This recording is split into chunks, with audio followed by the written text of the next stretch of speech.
Good morning, everybody. Hope everybody can hear me all right. I was just noticing my glasses couldn't see anything through them. How is everybody this morning? Am I talking? Oh, there are some people here. Hello, everybody. Can you guys hear me okay? I had some technical difficulties this morning, but I think I figured it out. For some reason, I couldn't get my microphone to work, so that was super duper annoying.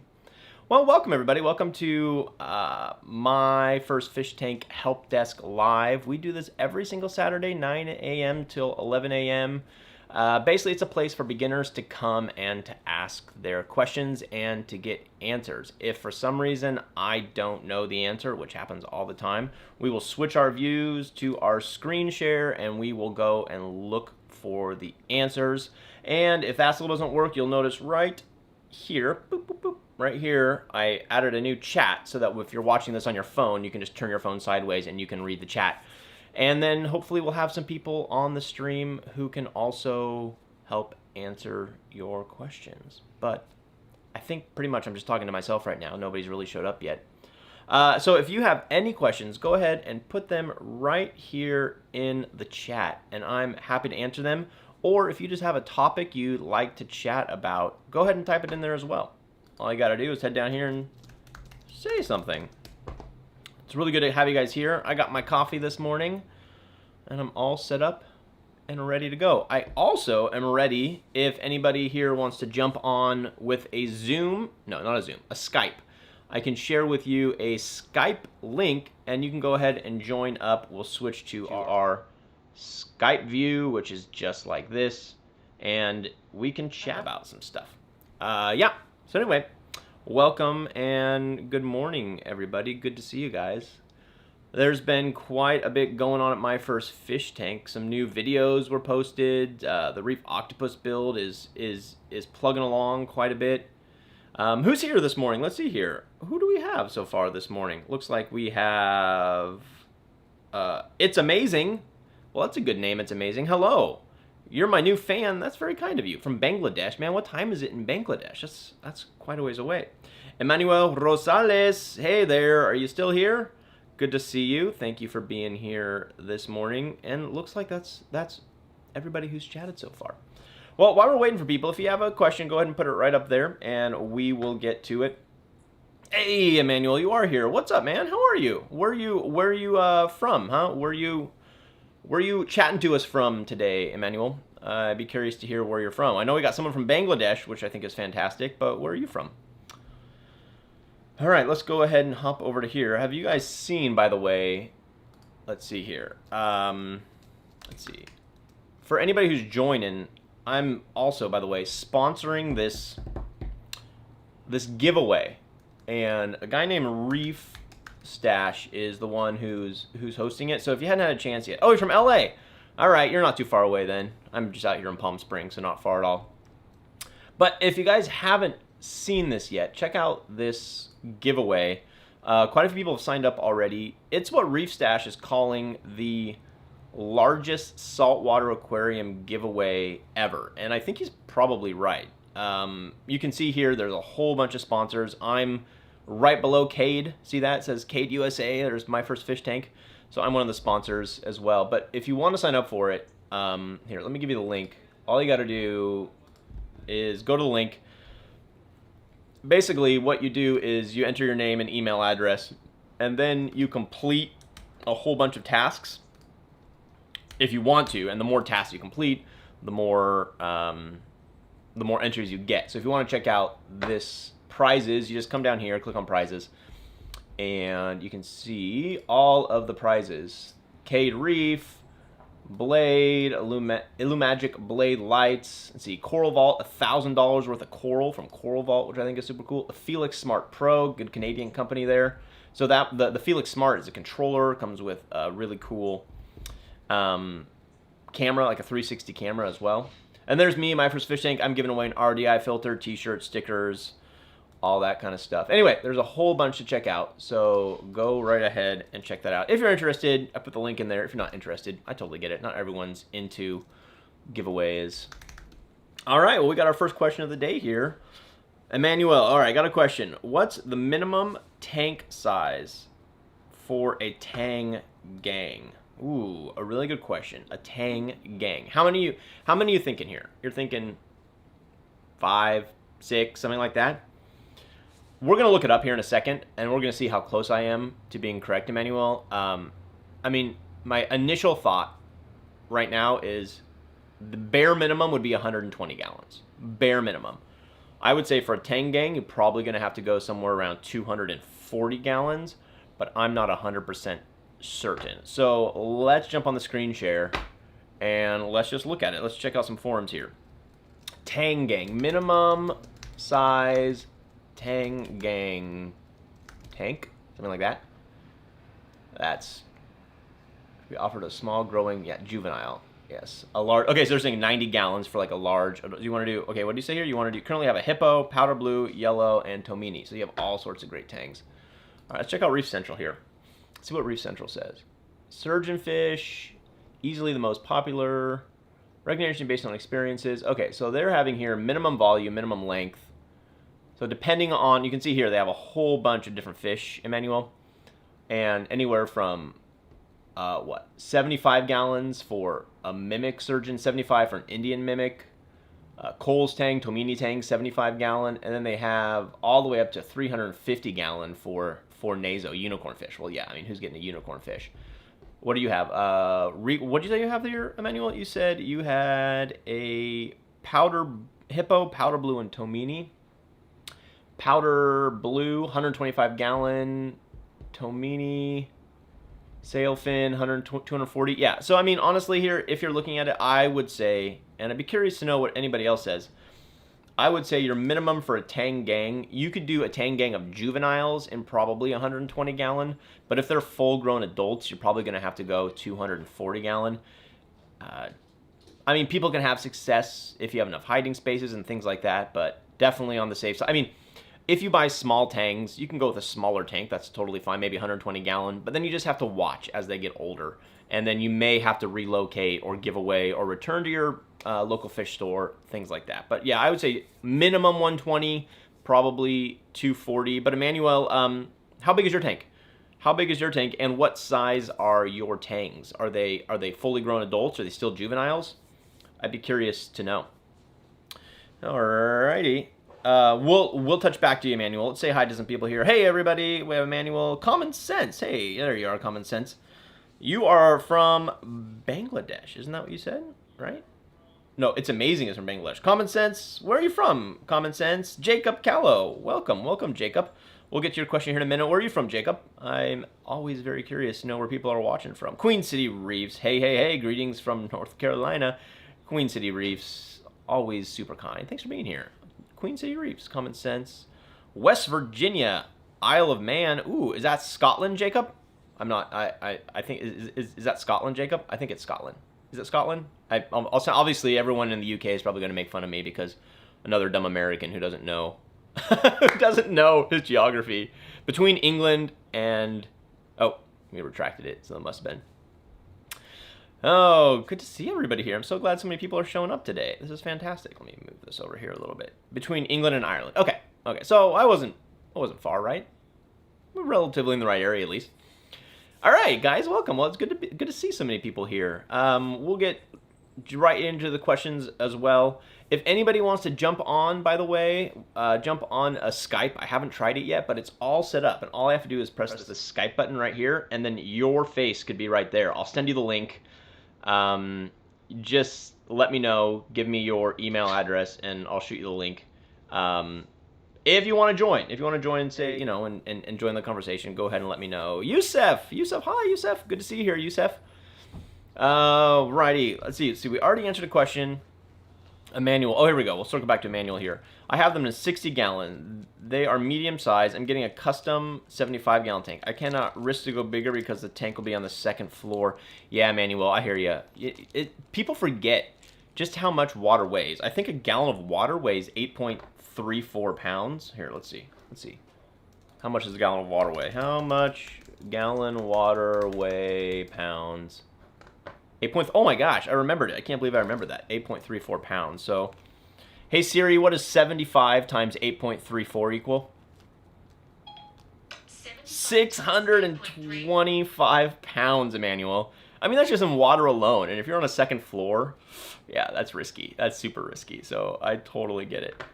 Have to set up a Skype. Yes, Queen City Reefs, just set up a Skype. Actually, Queen City Reefs, I don't think you have to set up a Skype. I think I just send you the link, and it's kind of like a Zoom where you just click on the link. I could try it. I would say, shoot me an email if you want. If you want to join, shoot me an email with your email. Just shoot me an email at contact@myfirstfishtank. Here, I'll type it in here, Queen City Reefs, and I can send you the link. And we can try. At myfirstfishtank.com. I think it's relatively easy. All right, let's get back here. So, Emmanuel, yeah, I think that 75-gallon tank, that's going to be too small. I mean, go to Reef, check out the forums. Some people have success with smaller tanks. You know, there are probably some tricks you have to do, ways you're going to escape it differently, giving them enough space, obviously feeding enough. So yeah, you'll kind of have to wait and see here. Oh, wait. Hi everybody, welcome. I have a little sip here. For everybody just joining us, my name is Matthew from My First Fish Tank. This is Help Desk Live. We're here every single Saturday, 9 a.m. till 11 a.m. And it's basically open office hours. You can drop in, ask your beginner saltwater questions. It doesn't matter how beginner they are, we're here to help. If for some reason I can't answer them, we have some experts over here in our chat who are more than happy to do as well. We can also jump into our screen share and we can just see and look stuff up. I look stuff up all the time because I don't have the answers to everything. And if that doesn't work, we might even be able to call a professional via Skype and set them up that way as well. Yeah. All right, well, let's check it out here. Hi, everybody. Hey, man, I find that the key is high flow and feed them tons and they'll be happy. I feed them nori in the morning and frozen mysis in the afternoon. Haven't seen any aggression. Yeah, yes, and Freaky Goblin, all depends on how quickly they grow. For people just joining us, we're talking about what's the minimum size tank you need for a tang gang, right? Emmanuel had a question about it, and Emmanuel has, here it is. He has a hippo, powder blue, yellow, and tomini. So if you have any thoughts on the matter, what's the minimum size tank you need for a tang gang? Go ahead and add them right over here. Boop, boop, boop. So yeah, it'll be interesting. It'll be interesting to see. I think you're right. I think with heavy feeding and giving plenty of hiding spaces, that might be the key to success, having a tang gang in a smaller tank. Great. I'll send an email shortly. It'll be from Dennis. I can't be today. Waiting on my daughter to get out of gymnastics and then heading to a new fish store next weekend. Okay, Queen City Reefs. That's awesome. I hear ya. Gymnastics. Oh, my daughter used to do gymnastics. Oh, that's cool. All right, next question. Let's go up here. All right, Manuel got that one. Common sense. What size aquarium is best for a beginner to the saltwater aquarium hobby? All right, common sense. And for anybody here who's watching, put in the chat right here what you think a good size is. I have a few suggestions, but go ahead and put it right over here. What do you think? We're going to answer what the minimum tank size, gallons, or oh my gosh, Matthew James Zoller. Common sense. Here we go. And should someone start with a Fowler or reef tank? All right. So what size is best? What do you guys think? We'll take a peek here. 40-gallon breeder. I'm almost in complete agreement with you. So, common sense. I think Emmanuel has some really good suggestions. Let's jump into a screen share here. This is my website, by the way, for those of you who don't know it. Go to Aquarium Setup Guides. You can browse just different ones.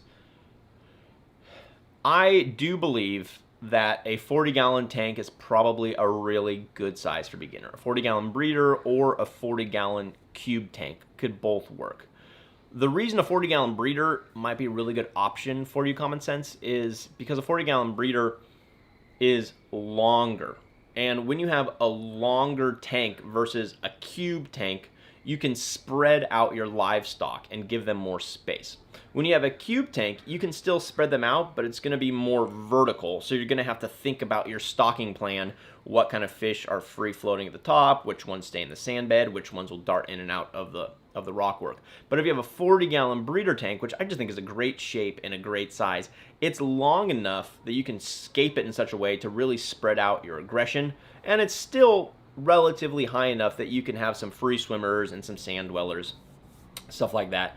But a 40-gallon tank can be expensive. Now, if you're just to go with a 40-gallon breeder tank, you can go to PetSmart, you can go to Petco, and you can, during their like dollar gallon sales, a 40-gallon breeder tank is usually on sale for like $60.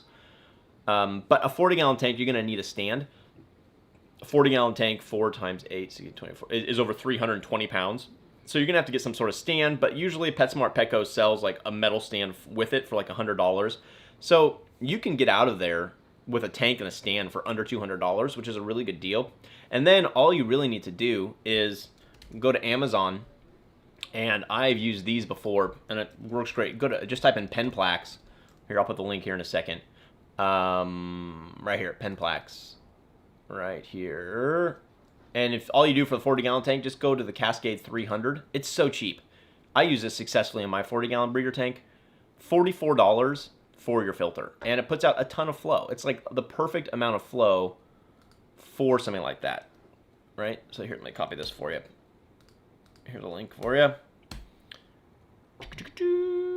There you go. There's a link for that. And then you can pick up some sort of inexpensive LED light for this. I have, I believe I have a gear guide for the different kind of lights available.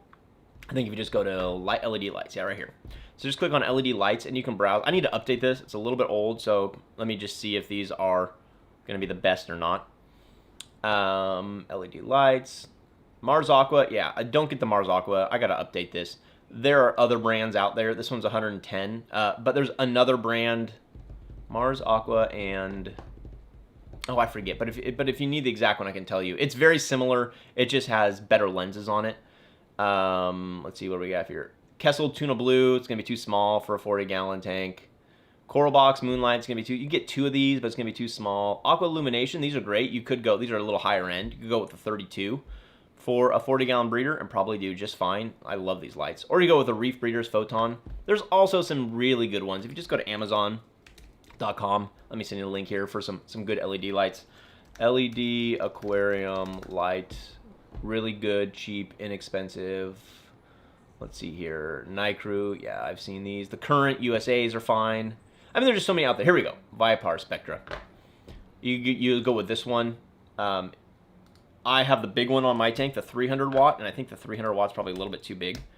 But you could right here. So there's a link for that as well. So I think a 40 gallons a really good size for a beginner tank. But if that's just too big or too expensive for you, you could go with like a 15 or 20 gallon.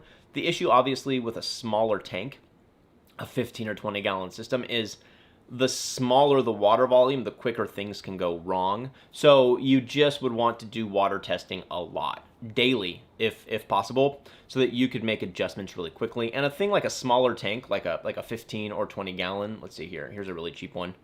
This one's from Inappropriate Reefer. I think it's a 20 gallon tank, or maybe even a 10 gallon tank. You just can't have as much fish. You could put a lot of coral in there, but you just can't have as many fish. So anyway, go ahead and browse over there. Hope that answers your question a little bit. I think a 40-gallon tank, just like Emmanuel said, is a really great size. But if you want to go smaller, you could go 15 or 20 gallons and be okay as well. Whether or not you should do a Fowler tank, fish only with live rock, or a coral tank, the Fowler is definitely going to be easier. You know, on a small tank, you're not going to have as many fish. But you could go with some simple coral, some simple soft coral or large polyp stony corals. And if you just click on my beginner guides as well, I have a coral guide. And if you click on beginner corals, it will take you down. It's supposed to take you down to here, but it's acting up for some reason. But here's a list of just some good general beginner corals for you so you could browse. You could definitely do this in a beginner tank. You could put a lot of these in a beginner tank just fine. All right, let's check in with everybody. How's everybody? Oh, hi everybody. Now our new chat as a beginner. What are the? We'll get to you absolutely. Queen City Reefs. All right, thanks for that question. Let's keep on going here. Darn, my first Emmanuel. Oh, by the way, guys, if I miss your question, just let me know, and I will go back just basically retype the question in, and then I'll see it a little bit later. Emmanuel, I find the key is high flow and tons of happy. Yeah, that's great. Also depends on how quickly they grow. Awesome, awesome. Emmanuel, Emmanuel Rosales, I never knew how many fishes were reef safe with caution. I found my yellow chorus wrasse and foxface nipping at my LPS. Isn't that the truth? Like, I know a big frustration for a lot of people when they're doing this hobby is they just want to have, like, they want to have tangs, and they want to have clownfish, and they want to have triggerfish and filefish, and they want to just have all these cool fish that they see in the ocean, which is fantastic. But a lot of these fish just don't play nicely with your corals, or they don't play nicely with other fish. So that can be really frustrating. So what I always do is I go to Live Aquaria, and they have the acclimation guide. Have you seen that? I'm sure you have, Emmanuel. But I think it's just, if you just go to liveaquaria.com. Where is it? Let's see if I can find it here. Let's just click on a fish here. Let's go to marine fish, and then I think let's click on customer favorites. How about a yellow tang? Okay. All right. Let's see if we can find it. Care, easy, aggressive. Click here for more. What do these quick stats mean? Oh, come on now. Gotta be here. Maybe that's it. Is this where it is? No, come on. Where is it? What do you call that thing? Of course, I'm not gonna be able to find it now. Saltwater fish. They have this cool. Oh, there it is. I found it. Compatibility chart. Marine. There it is. Okay. Woohoo! I actually found it. So yeah, this is a really good chart. I mean, it's by no means the end all be all. You can have success with mixing some of these sometimes, but sometimes it's just if you're a beginner, just stick with it. So you can basically look down here and be like, oh, I want a jawfish, and then you can say compatible, not compatible, caution required. So really cool, really cool. I like that from Live Aquaria. Alrighty, Emmanuel Jacob, Red Sea Max Nano 20 gallon, very easy. Yeah, I think a 20 gallon can be a really good size tank, Jacob. Absolutely. So many variables to size of a tank. Large is more forgiving but more expensive. Yeah, there's no way around that. You can build an inexpensive large tank, especially if you're handy. You know, if you just get that 40 gallon tank, breeder tank, you get a stand and you put a hang on the back filter and you buy a cheap light, you can set that up for under $500. But for most people out there, $500 is still a ton of money. I mean, it's still a lot of money, right? $500. So you might have to go with something like a 20 gallon innovative marine tank. Anyway, there's a lot of good options out there. I'm not the tang police. I'd say if small enough, they can go in a 40 gallon. But as they grow, make sure they grow into bigger tank, especially. Yeah, no, definitely. Freaky Goblin. Advantage of smaller is when you upgrade, not if, but when, of course. You can use the original as a quarantine tank. That's true. A lot of people find in this hobby, either one of two things I've noticed happens in this hobby. If you're a beginner, you set up, you have a lot of success, it's going well, something terrible happens, wipes out your tank, nuisance algae galore, and you give up. That's the first thing that happens. Another thing that happens is the exact same scenario, but you persevere, you find more success, and then you set up another tank, and then another tank, until you have like 5 tanks like I do. So yeah, that's so true. Queen City Reefs, I have a 69 gallon, 140 Peninsula, and a 310. Good lord, I didn't really have that many. So as soon as the yellow tang and blue hippo outgrow my 69, I'll move them to the 140 or 310. Good grief, you have so many tanks. That's a lot of work. That's awesome. All my tanks are my 310. Yeah, 310. I mean, that's just such a good size. You know what's ridiculous is I've considered hiring somebody to come in and take care of my tanks. Isn't that ridiculous? But I think I might end up doing that in the future if I ever build this fish room over here, just so that I can keep making video content rather than spending all my time taking care of tanks. But it's a lot of work here. As a beginner, what are the fishes I should choose? Nawar, good question. I'm not sure if I'm pronouncing your name right. There are a lot of good beginner choices out there. for sure a lot of good beginner choices out there. And I have made a guide. So if you go to my website, myfirstfishtank.com. Now this isn't the end all be all. You can also go to Live Aquaria and click on beginner fishes. They're generally quite good.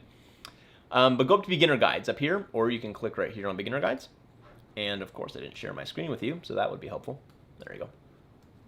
All right, so sorry, here you go. Here's where I was back here. So if you click on beginner guides right here, see up top here, or just go down where my face is right now, right there, and click on beginner guides. And then I have one for saltwater fish. This isn't the end all be all, okay? But it's a good starting place. This will tell you all sorts of things, like what makes a good fish a beginner fish, how big should the aquarium be, how do you choose a healthy fish at your local fish store, and then it'll tell you how to acclimate, drip acclimate, quarantine, and then freshwater and medicated dip sort of a thing. And then you can click here, which is supposed to take you all the way to the fish, which for some reason it's not doing, which is super annoying. Well, what are you gonna do? Top 10 beginner saltwater fish. So here you go. Here you go.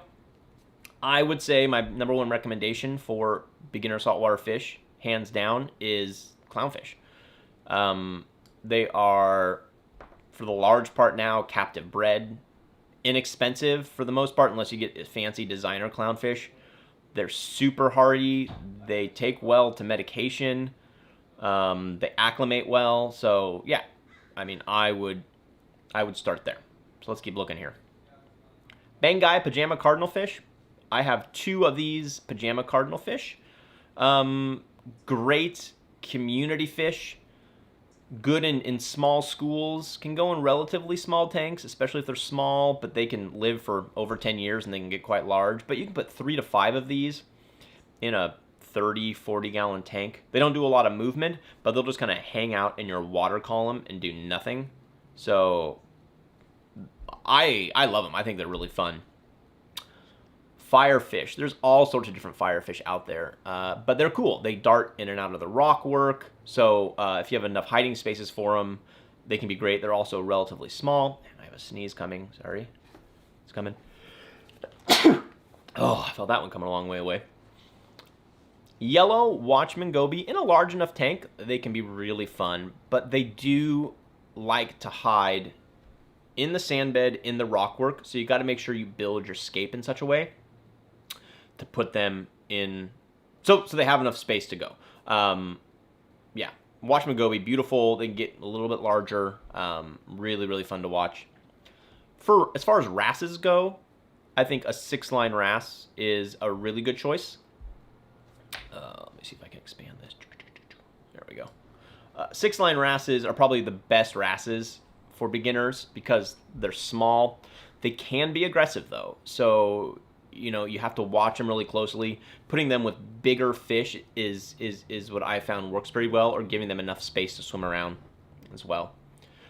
Flame longnose hawkfish, these guys are so much fun. They don't have swim bladders, so they perch on things. They perch on your rock, and they perch on your power hedge. They'll just perch anywhere, and then when it's time to eat, they'll just swim out, and they're super fun to watch. Blue-green chromuses, mixed bag with these. You can get a good batch or a bad batch at your local fish store, and a bad batch just seems to die. I've had no luck lately with these. I had 3, and then I did a big water change, and it stressed them out, and they all died. So that was a little frustrating. I might actually end up changing that one. Damselfish, azure damselfish, great beginners, a little aggressive as well. For angelfish, there's big angelfish and small angelfish. The Coral Beauty is one of the smaller ones, and then a Royal Grandma. I have these. They're fantastic. So those are some good beginner fish. Oh, look, this did... Okay, hold on, let me put this up a little bit. I'm trying to increase the size of my... Whoop. There, how's that? I like this. I kind of like this. I wish it was clear, but that's okay. So now I hope that helps you. Again, just myfirstfishtank.com, and just click on beginner guides. All right, let's say hi to people. Omar, Queen City, boom, boom, boom. All right. Let's see here. Do you think the Fluval Sea Evo 13.5 is big enough for a clown?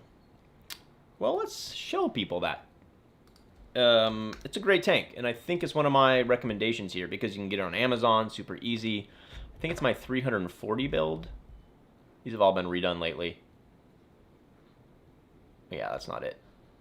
I hired a blogger. His name is Max, and he's fantastic, and he's been updating all these. Maybe it's in the small build section. So some of them are changing around. The availability of things has changed.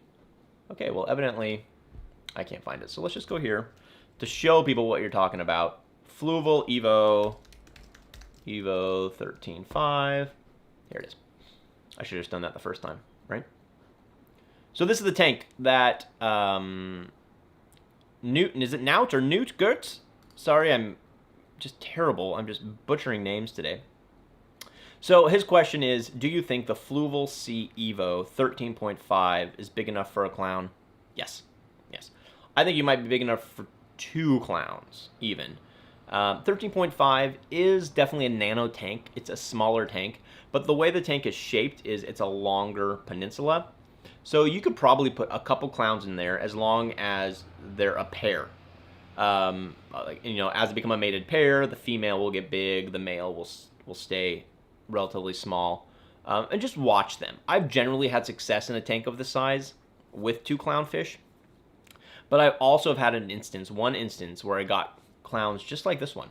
What are these? These are like the mochas or the gladiators, and totally fine. And then one day I find the male hovering in a cave and won't come out for days because the female's just picking on him. So it can be hit or miss. You just need to watch and then move that clownfish that's being bullied if necessary. And I had to move him to another tank, and now he's totally fine, but he's just by himself now.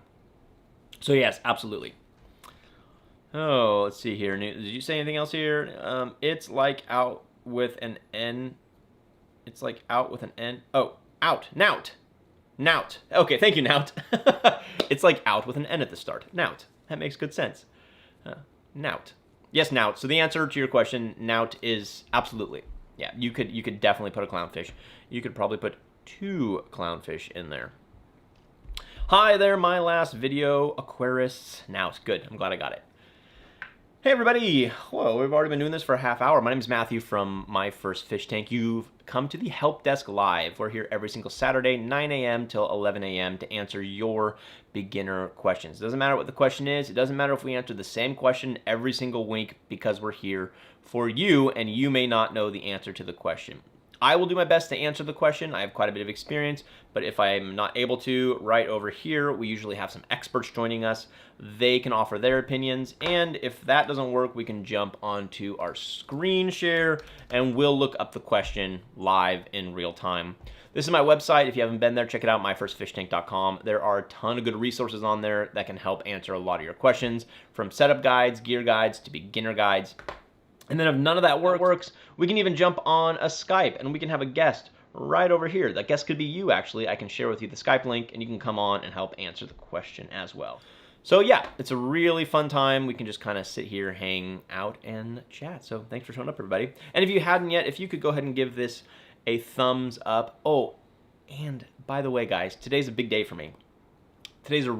Well, I think today might be a big day for me. Can I show you guys why I think today might be a really big day for me? Let me show you here.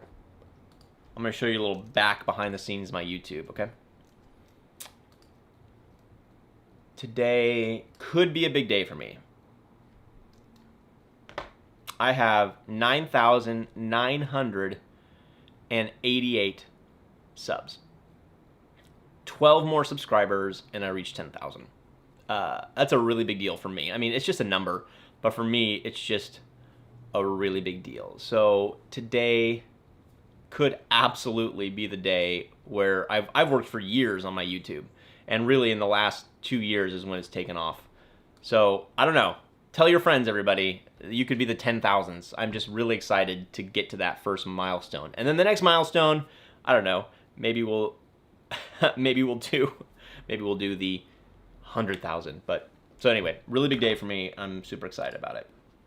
All right, let's get back to all of your comments, questions. All right, now is it okay to start with a 180 gallon as a beginner? I want to keep clowns, yellow tang, blue tang, and other tangs. Here is the question. I'll highlight it for you guys. Yeah, absolutely. 180 gallon tank. I mean, the only negatives for starting with a huge system is it's more expensive, significantly. To stock it is going to cost more, because you don't just want to put 2 clowns in a 180 gallon. And then it's going to take more maintenance because it's just a bigger system, more glass to clean, more rock to clean. So, yeah, 180 gallon, if you can do it, great. Absolutely. There's nothing wrong with that. And you said what? Clowns, yellow tang, blue tang, that's a great size tank. If you can afford it, go right ahead.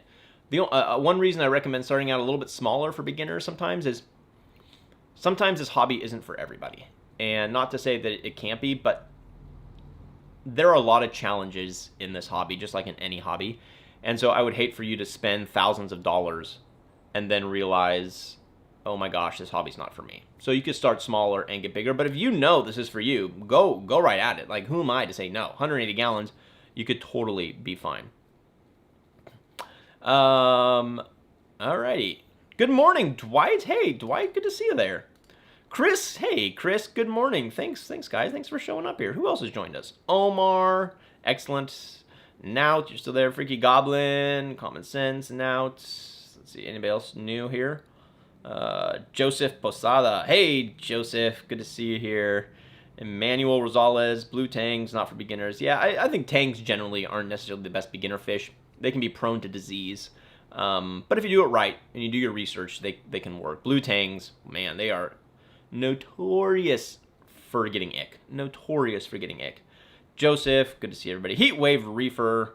The heat wave's done. Well, it's almost done there. Heatwave Reefer lives in Coachella Valley. We've had the hottest summer on record. It's been insane, and it's finally in the 90s, although it's supposed to get back up to the hundreds this week. I was sitting outside last night smoking a cigar for 2 hours, and it was like the most pleasant it's been in so long. So Heatwave Reefer, he knows how hot it is here. All right, let's go back to the questions. Dwight, good morning. I don't blame you. I have to. Omar. All right, Omar.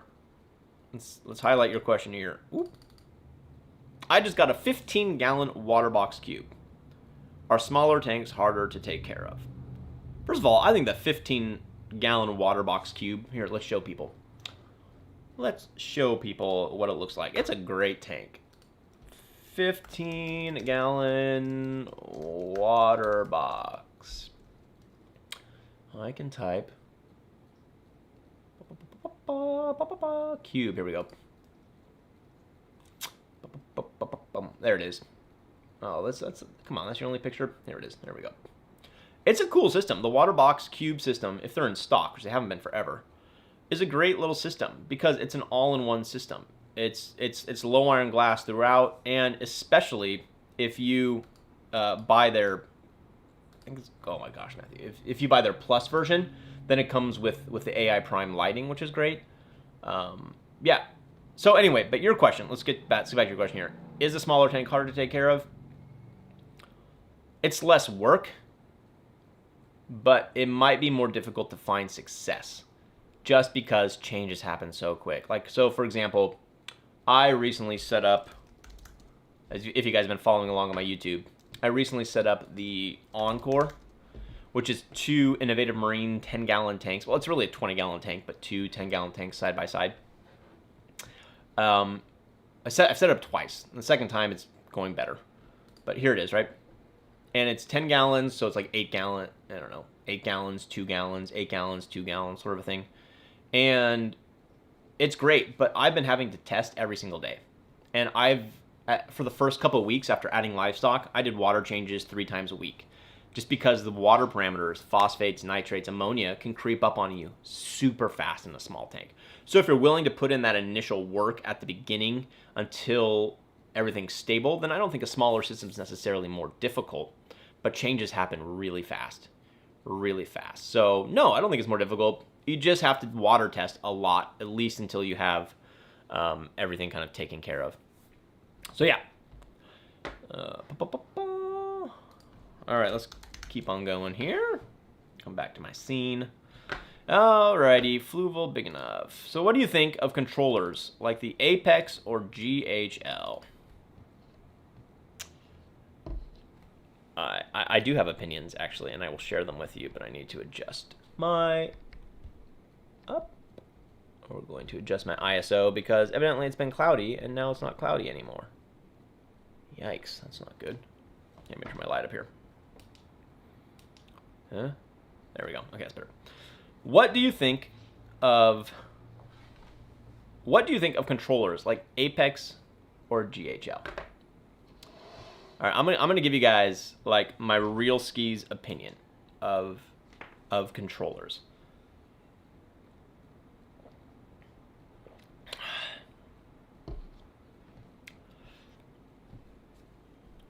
For a beginner, I think they are unnecessary. For an expert, I think they are unnecessary.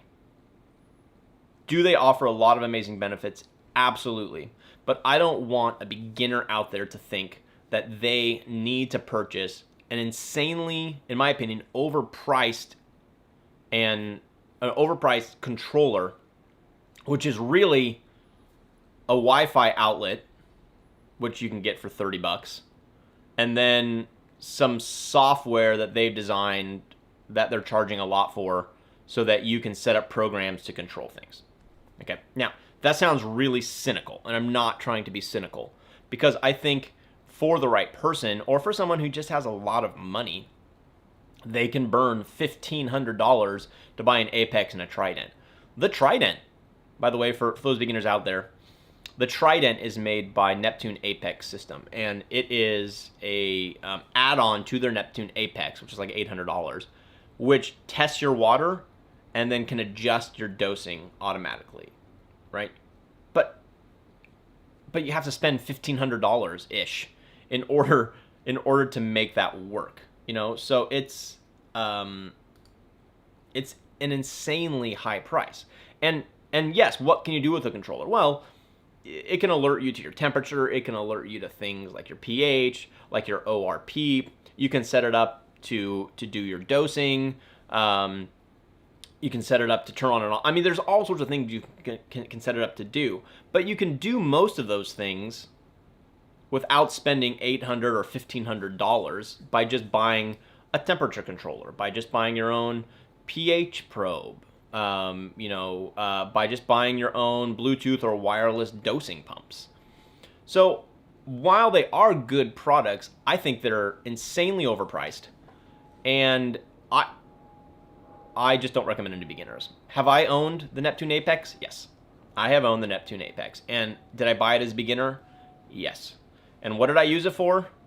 I used it to control the temperature in my tank, and now you can just use a Bayite or Inkbird temperature controller to do the exact same thing. So, Queen City Reefs, that's my honest opinion. They're not bad. GHL, Neptune Apex controllers, Coral View's coming out with their controller as well. They're not bad, but if you have a 30-gallon tank or a 40-gallon tank, why would you spend $800 or $1,500 for a controller that you're just not going to use much of the functions on? You know, if you have a big tank or a huge system or multiple systems, then it might be affordable or a good idea for you. But other than that, don't waste your money. Beginners don't need it.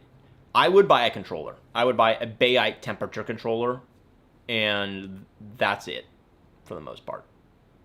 So that's my opinion. Whether or not you agree or not, I'd be curious to say. But yeah, that's my thoughts on that.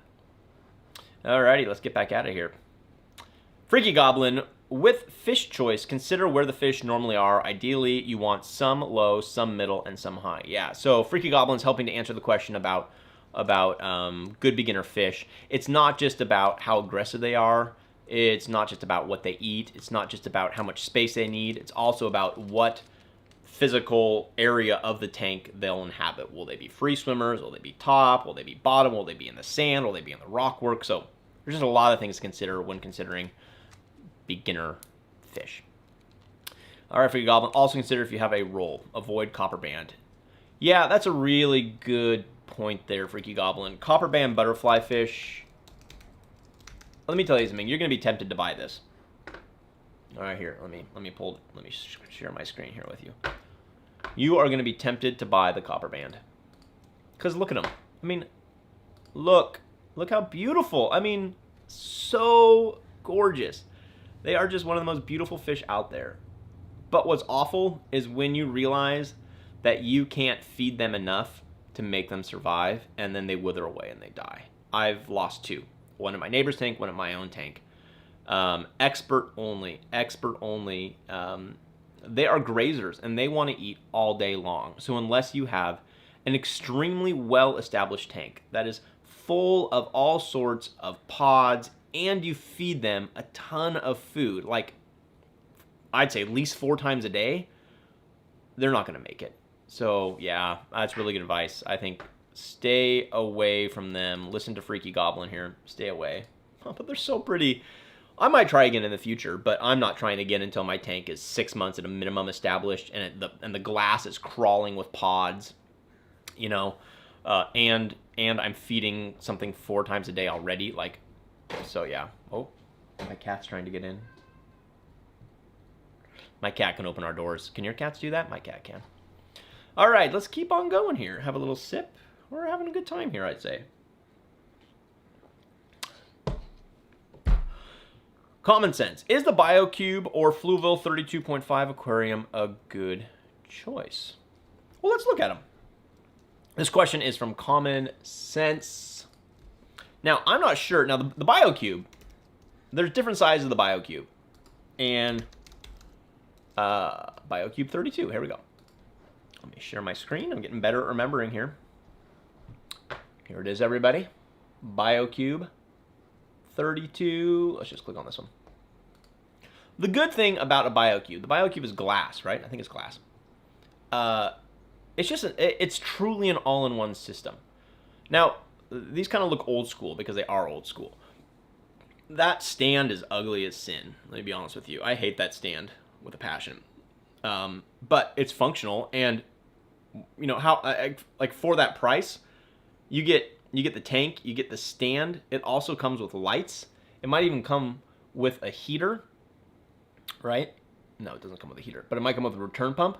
What does it come with? Package, BioCube, stand, solid black, LED. So it comes with an LED with a timer.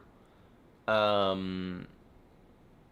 don't know what else compatible. Anyway, so yeah, it's a good system. I don't think it's the most aesthetically pleasing Common Sense, but it's definitely a good system. If you live in a really hot area like I do in Southern California, it might not be the best system because it has that canopy on it. It'll hold the heat in a lot more. So you might want something that's more of an open top with a net. But then what was the other one you said? A Fluval 32.5. Let's look at that one. I can't even picture that one because I know I have a Fluval. Maybe that's the M90. Is that what you're saying? Is it the M90? Oh, Flex Aquarium? Fluval Flex? Is that the one you mean? Well, anyway, I have the Fluval M60, and I love it. It's my reef tank. It's a great system. Oh, look. Hey, I love when that happens. Did you guys see that? I love when I type in Fluval M60 and my video comes up first. This video is terrible. How is it that, like, my worst videos show up in the first spot on Google search? Oh, look, and then I have the second one too. I guess I'm the only person on the entire internet that owns the Fluval M60 because, like, I have the first 2 reviews. That's hilarious. But yeah, that's my tank, Fluval M60. My most popular videos, no joke here. Let's just look at this one after we get through the ad. I want this for you. Oh, wow. There you go. All right, everybody, old school video review. I am literally... See this? My most popular videos are literally when I just, like, take my cell phone and I just talk. So I spend hours on, like, these complicated videos because I love them, but my most popular ones, I'm just sitting there doing that. Oh, that's funny. Funny. So yeah, Fluval tanks, Common Sense, very good systems. All right, how are we doing here? Let's keep going. Let's check in with some people here. Soccer Shrub. Hey, Soccer Shrub. Thanks for joining us. WRXD. Alrighty, we'll get. Ooh, interesting. We will get your. That's a really interesting question. Fluval flex. Oh, so common sense. You were talking about the fluval flex. Let's look at it. I've never owned this tank. So sorry. Let's finish your question here. Is the fluval flex any good? Here we go. This one. Ooh, they have the stand like I do. Maybe I should buy this tank and make a review because it'll probably rank #1 because nobody else is doing it, which I know is ridiculous.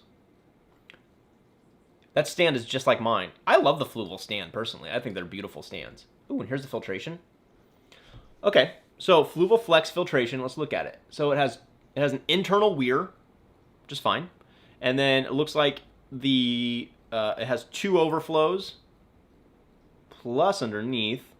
So it has and then 1 return pump. I mean, it looks like it's going to be a fine system. I've never seen this system in person, but I've been happy with my fluval tank. And my fluval tank, I just took a picture of it. Let me see if I can show you guys. Hold on, I'm going to get out of this just in case I don't want to show you guys my family photos here. But I just took some pictures of it, I think, because it's looking really nice with coral. So I'm just looking for a picture here with coral. Coral. The corals are popping right now. Maybe I should just type it in. Oh, here we go. Well, these pictures aren't any good. I'm sorry. I thought I had a good picture. Maybe I don't have a good picture.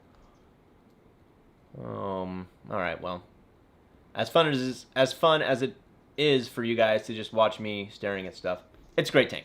It's a great tank. All right, moving on here. How are we doing here? Oh, 9:51. Time for a commercial break. Here's the commercial break, everybody. Hey, my name is Matthew. Are you guys sick of it? I feel like I've got it memorized now.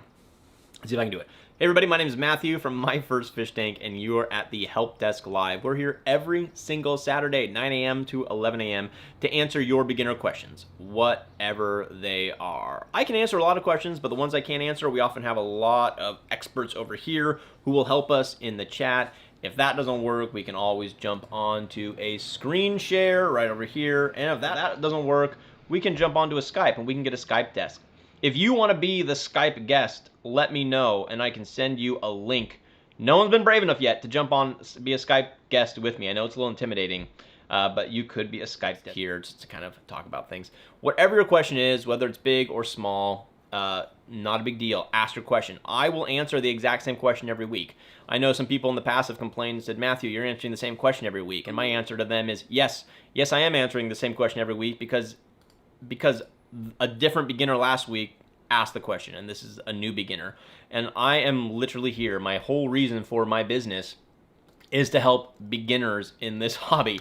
That's the whole reason I exist. I call it the saltwater, what do I even call it here? Oh, the Beginner's Guide to Saltwater Aquariums. So happy to be here. Happy to have you guys here. If you could give this a thumbs up, that'd be great. And if you haven't subscribed to me yet, if you could subscribe, because like I've already shared with some of you, today could be a really big day for My First Fish Tank. Because I am, how close am I? Let's see here. I am almost to 10,000. 9988. 12 more people and I get to 10,000 subscribers, which in the YouTube world is a really, really big deal. So I'm really excited about that. So if you haven't subscribed, if you could subscribe, that would be super nice of you. All right, let's keep going here. All right, now, hello, my last aquarium. Now, my last video. Why are the tanks so expensive right now? Let me highlight this for you guys. Why are tangs so expensive right now? Who has a good answer? Everything is expensive right now, and I think there's a lot of reasons for that. I think it's largely to do with supply and demand. For example, I just bought a blood red fire shrimp and a Hawaiian skunk cleaner. The fire shrimp cost me $55. $55. Yes, no joke. You know, for quite a while, there was it an Indonesian ban or a Thailand ban? Indonesian or Thailand, I can't remember why. But there was an export ban, you know, and we get a lot of our fish from Indonesia or Thailand, which I can't remember. I think it's Indonesia. I think it was an Indonesian ban. And then the crazy thing is with COVID, I'm a freshwater guy. Oh, that's okay. The crazy thing about COVID is so many people have lost their jobs, first of all, right? especially hard hit, like the travel industry, airlines, if you work for an airline, retail, theme parks, food. I mean, you guys know who's lost their jobs, right? But the funny thing is, for example, my website, I make money from my website because of affiliate marketing if you click on a link and buy something. And my best week ever was the week after the stimulus checks went out. You remember that? Like 6 months ago when those stimulus checks went out? In the United States. Every other country, I don't know. But everybody spent that, like, not everybody, but people spent that money. And they spent that money on saltwater aquariums. So that was crazy. So I think a lot of people bought out a lot of the stock. And I think not only that, but a lot of people are at home right now. And when you're at home, you tend to just be like, hey, let's try something new. And they start a new hobby, you know? So I think it's largely a supply and demand issue. So that's my best guess as to why tangs are so expensive right now. I think it's just a supply and demand issue. All right, Joseph, it's an awesome day. Yes, it is an awesome day. Queen City Reefs. Oh, you hit your mute button. Emmanuel, blue tang, not so good for beginners. Yeah, Emmanuel is completely right. Blue tangs, they just get sick. They do. They're so prone to ick. It's crazy. Heat wave. Yes, heat wave. My last video. All those tangs are the same. Joseph, I wish to start my first tank.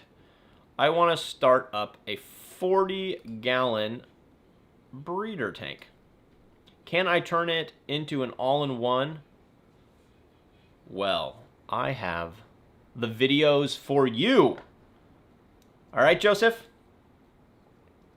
Here we go. There we go. We're going to go to my screen share. We are going to go and look at some of my old videos because I have done exactly the same thing. All right, let's see here. We got ponds. That depends. I got to find it, though. Dosing setup, a stressful day. The 700, why I don't love it. Oh, here we go. Here's the upgrade. All right, here's one video. This is my 40-gallon tank, 40-gallon breeder tank. Right? Are you looking for a new fence Sorry. or gate for your home or property? Got to Then skip now the is time to ads, get a full quote. and we'll mute it. I love this intro. Sorry. People don't like my... I think that's a good intro. All right. Is this the right one? Oh, I clicked on the wrong one. Matthew James Zoller. I clicked on the wrong one. That's ridiculous. Why did I click on the wrong one? Back, please. Channel videos. I meant to click on too much. This one. Here we go. Probably have to watch another ad again. Oh no, here we go. Okay, so this is the video. All right, Joseph, this is the video. See, there it is. It's my 40-gallon breeder tank. And in this video, I'm installing plumbing to it. Now, in order to install the plumbing to this 40-gallon breeder tank, I had to drill an overflow. It was my first time ever. You know, I didn't do it for years because I was too scared. You know, drilling glass, that sounds freaky. But I bought this kit from Marine Depot, this medium overflow kit. It came with the drill bit, and it was really not that hard. You just have to keep it wet, don't apply too much pressure, and voila, it was done. So you can go fancy like this, okay? I mean, see some of the, look at that. Ooh, that's nice. I did a nice job on this tank. This tank is one of my favorite tanks, actually. I spent more on the plumbing than I did on the tank, which is ridiculous, okay? So that's one option, okay? Do something, let's see if I can get to the end here. Do I have any good pictures? Here we go. This is like my sexy picture time, the end product. There you go. So this is a high-end 40-gallon. This works great. It was fun to do, expensive, requires a little plumbing expertise. I'm not a plumber, but this is my third or fourth time doing a hard plumbing job, so you get a little better as you go along. And it's still working great. It's been up for July, August, September. It's been up for 3 months now, and no problems with it. So you can see there's the system right there. Turned out super clean, super nice. But you don't need to do this, all right? You can have just as much success if you just install an HOB filter. So let me see if I can show you that HOB filter. Oh yeah, here you go. Here's the 40-gallon breeder conversion. This video I made right here, by the way. If you want to know how to drill a tank, I don't know if this is really a how-to. I know. Yeah, I wouldn't call this a how-to, but you can see I'm drilling the tank here. You can kind of just follow along. Yes. Refurbish. 40-gallon tank. Showing you guys. I mean, this was a good video. I mean, it wasn't that hard to do. All right, but no, your question was, can you have success with just an HOB filter? Yes, and let me show you what filter to buy. You can buy a fancy, okay, let me show you fancy first. Okay, so go to Marine Depot, Aquamax HOB filter, awesome, but expensive. Aquamax HOB filter. I mean, 129 bucks is not terrible, right? It's not cheap though. So a 40-gallon breeder, you're going to want to turn over the total water volume somewhere around 400 times an hour, right? Because you want to do it 10 times, right? So this one, does it come with a pump? I think it comes with a pump. Comes with the pump. Where's the pump? Macroalgae. A CJ nano pump. So it does come with a pump. But you're not going to tell us how many gallons per hour? Well, that's annoying. Let's click on here. Maybe it'll tell us over here. Parts included, recommendations. I actually own this one. I don't use this one currently, but I own it. I don't know. It's saying for up to 75 gallons, so it's going to be fine, right?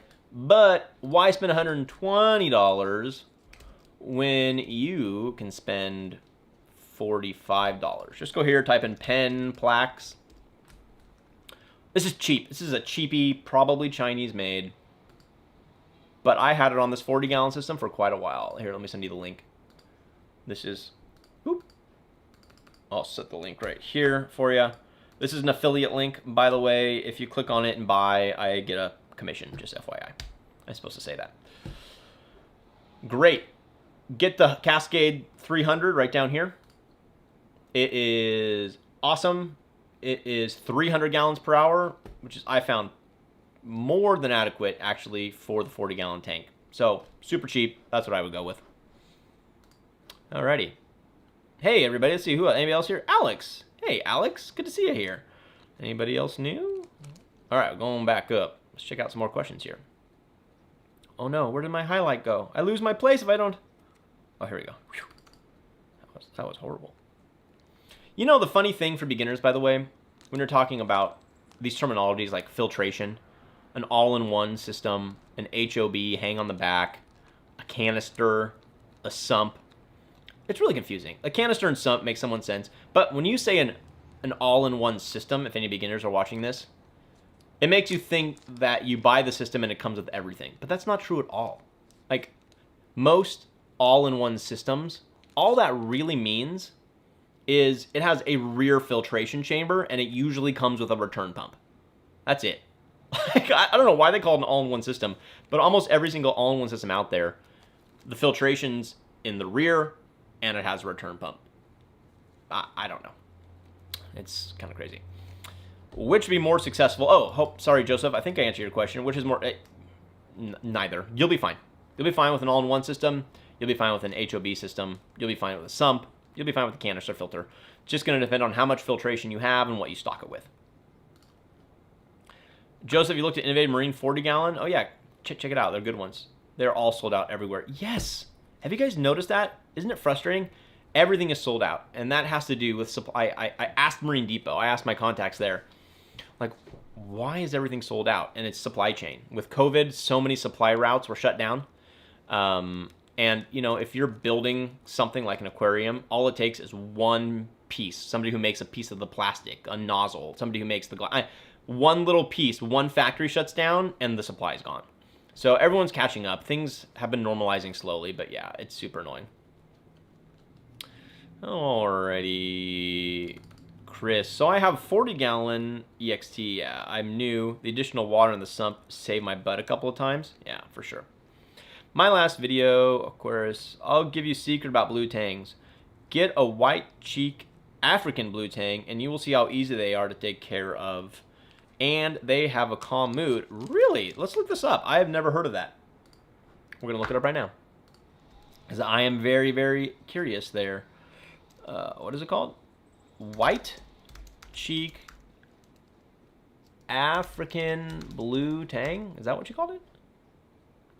White cheek tang. Well, there you go. Look at that. Got a little white cheek. I had never heard of this one. So you're saying my last video, aquarists, this is a good one, huh? Moderate, semi-aggressive, herbivore. Wow.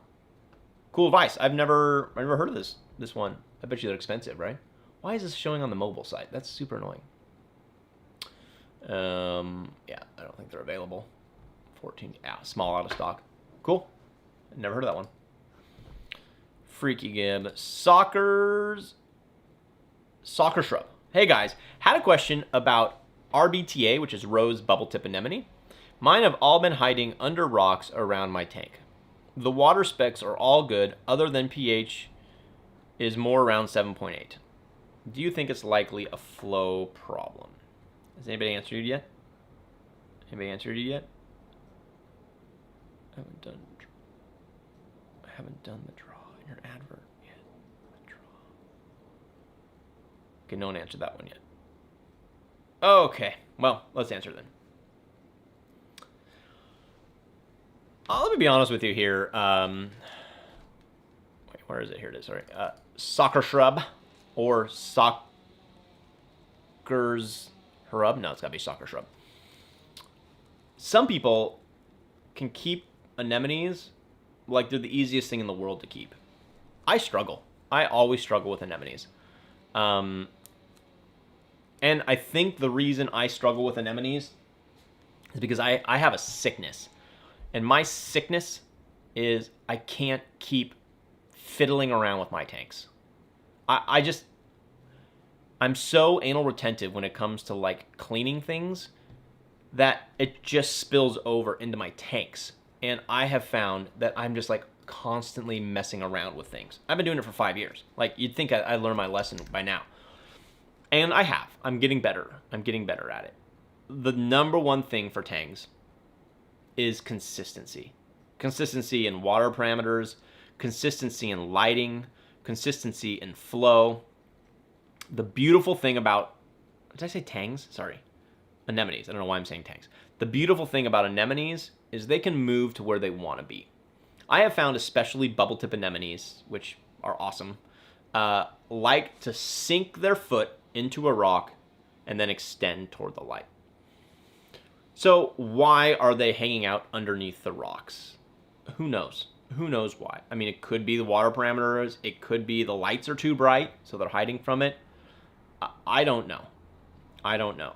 But the beautiful thing about anemones is they can move. So if they are down there and they end up being super unhappy, that's not a big deal. They can just move and find a new place.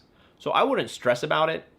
Just make sure your lights are, medium intensity.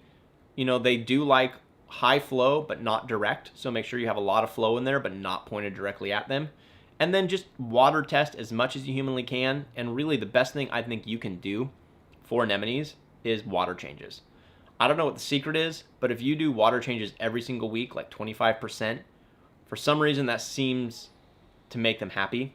And if they're stressed out, don't feed them. Like anemones don't need to be fed that much because they're photosynthetic zooxanthellae that live in the polyps and live in their tissues. And I have found that if you feed a stressed anemone, it just stresses it out more. So just let it be until it finds a happy place. Give it a few weeks, and then you can start feeding it again. Anyway, that would be what I think. Let's see. Did you make any other comments? Yeah, you probably left. Okay, cool. All right, Freaky Goblin. Most people will not use a controller enough to justify it. Beginners should instead consider the use of Wi-Fi power bars. Freaky Goblin, great minds. Great minds. Because I totally agree. Well, this is harkening back. We were talking, by the way, in case you're just joining us, we were talking about what was my opinion of aquarium controllers like Neptune Apex or GHL. But check this out.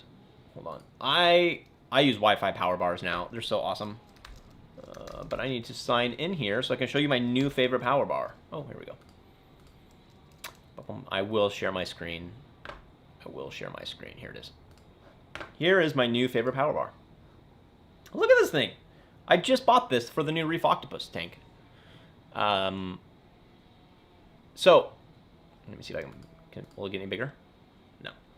But it's cool because all of these up here, which you can't see because my mouse doesn't show up, but the ones on the right side are all Wi-Fi outlets. All of these are always on. And then it has smart... Wait, is that really? Smart USB? I don't know what that means. Smart, yeah, oh my gosh. Their USB outlets are smart too. What? So, this is excellent for so many reasons because most of the time, you don't need to have every single outlet being like Wi-Fi controlled because not everything needs Wi-Fi control. Some things just stay on. Your return pump is just on. But, you know, let's say you want to plug in a fan. Well, you're not going to plug in a fan to a smart outlet because a smart outlet's not going to be able to like tell you when it's too hot or too cold. So what you would do is you would plug your temperature controller into an always on outlet and then plug in your fan and your heater into there. So I haven't used this yet. I'm stoked to try it though because look at that price. $28. $28. And you can get a Neptune Apex for $800. So 28 bucks for 10, 11, 12, 13, up to 14 different outlets. So I'll let you guys know how it goes. But 28 bucks. Not bad at all. Here, I'll send you guys a link if anybody wants this one. It is awesome. There's the link. It's an affiliate link, FYI. Yeah, you can go with that, or you can go with these, which I also love, but let me show you. Where is it? Wi-Fi. What does Wi-Fi even stand for? I don't know. Here we go. I bought a ton of these. I probably shouldn't have bought a ton of these, but I did. Here we go. These ones. 23 bucks. They're individuals, but they work really, really well as well. I use these outside. I use them inside. They're cool because, like, outside, if you have, like, weatherproofing outlets, these will fit, and then you can put the weatherproofing over them. So I have found these extremely, extremely helpful. All right. Enter that. Go. Oh, okay. Thank you guys. Hey, good. I hope that helped there. Soccer Shrub. I love that. That's a great name. All right. Let's go to the next question.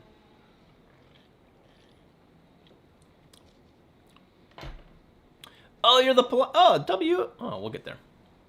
WRXD, also known as the Polite Mofo on Instagram. Yes, I do know you. Polite Mofo. I like that. I like that name. I'm the Polite Mofo. That's awesome. Okay, Polite Mofo, WRXD. How long do you estimate a tank can run without intervention? Just caught COVID and I'm in quarantine. First of all, I hope you're okay. I know COVID, some people it's super mild and some people it's awful. So I hope you're okay. But let's get on to your question. How long can a tank run? It depends. It depends on what you have in your tank. Let me give you my tanks as an example. So I have a 24-gallon reef tank, and it has one SPS, a whole bunch of LPS, and a couple softies, and it has one clownfish. Okay. It has a large auto top-off container. So I know that I can go 1 week before I have to fill the auto top-off reservoir, right?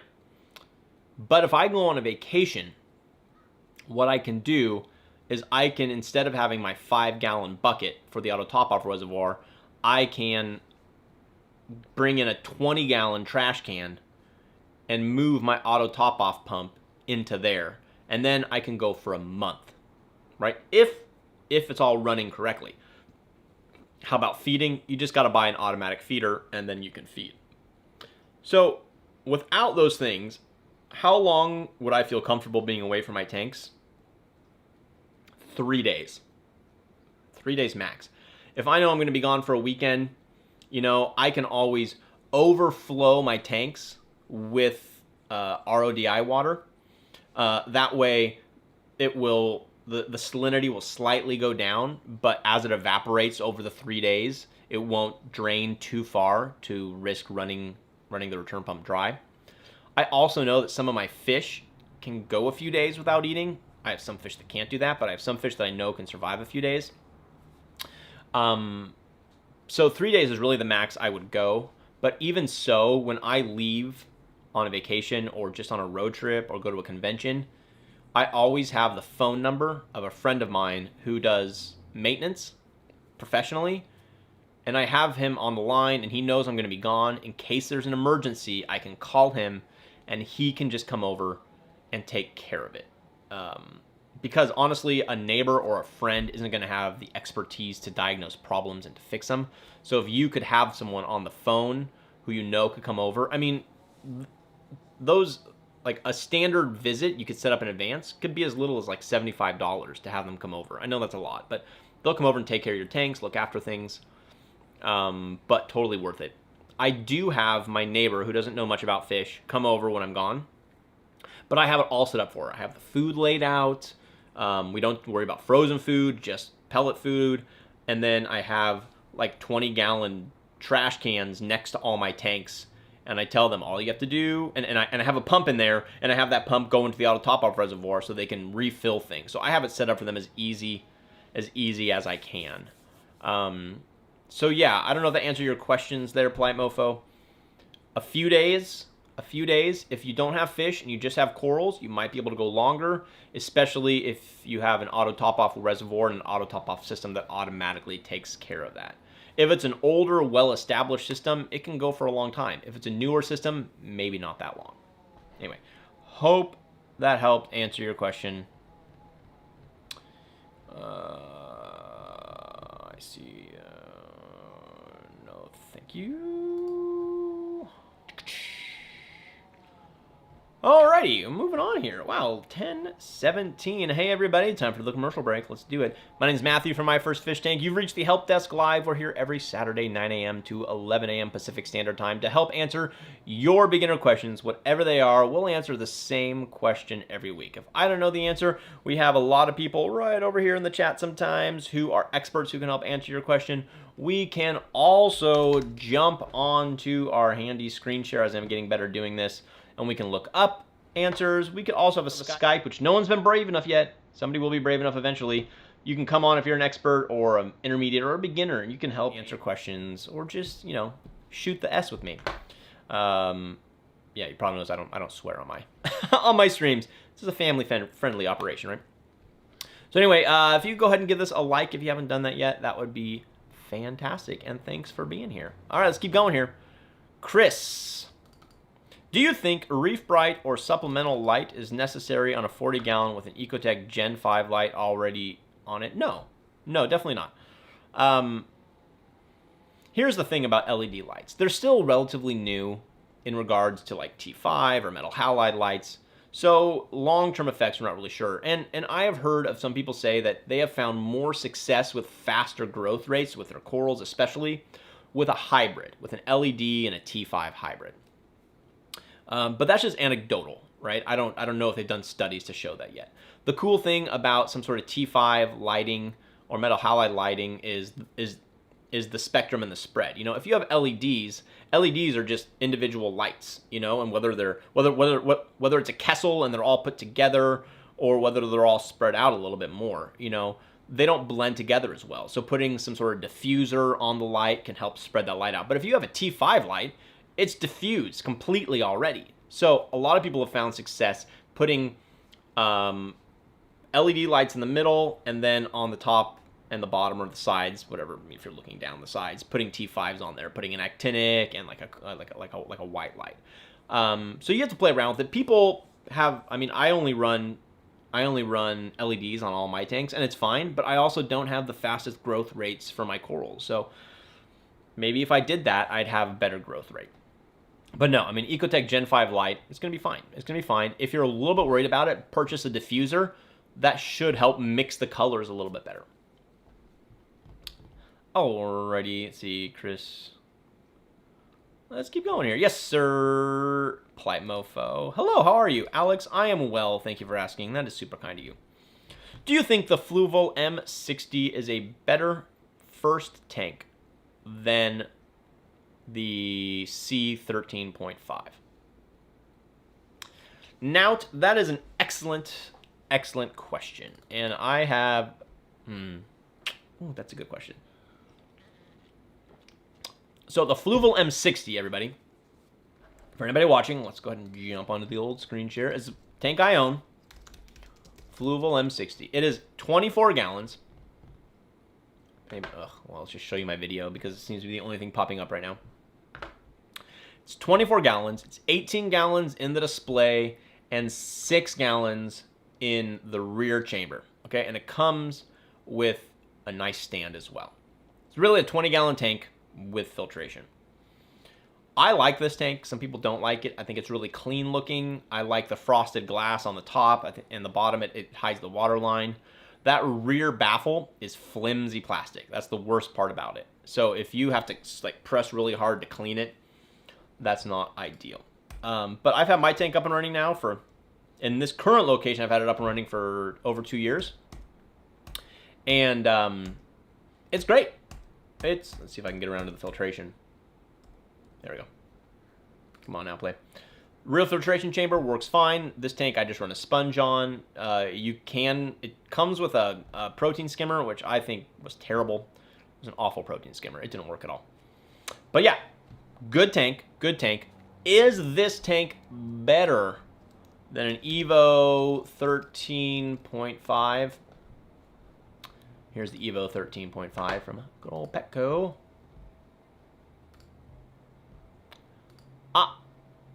I don't know if it's better, to be honest. I think it has its own pros and cons. The Evo 13.5, I really like it. I like Peninsula-style tanks. It's smaller. It's definitely more truly an all-in-one because it comes with the LED lights.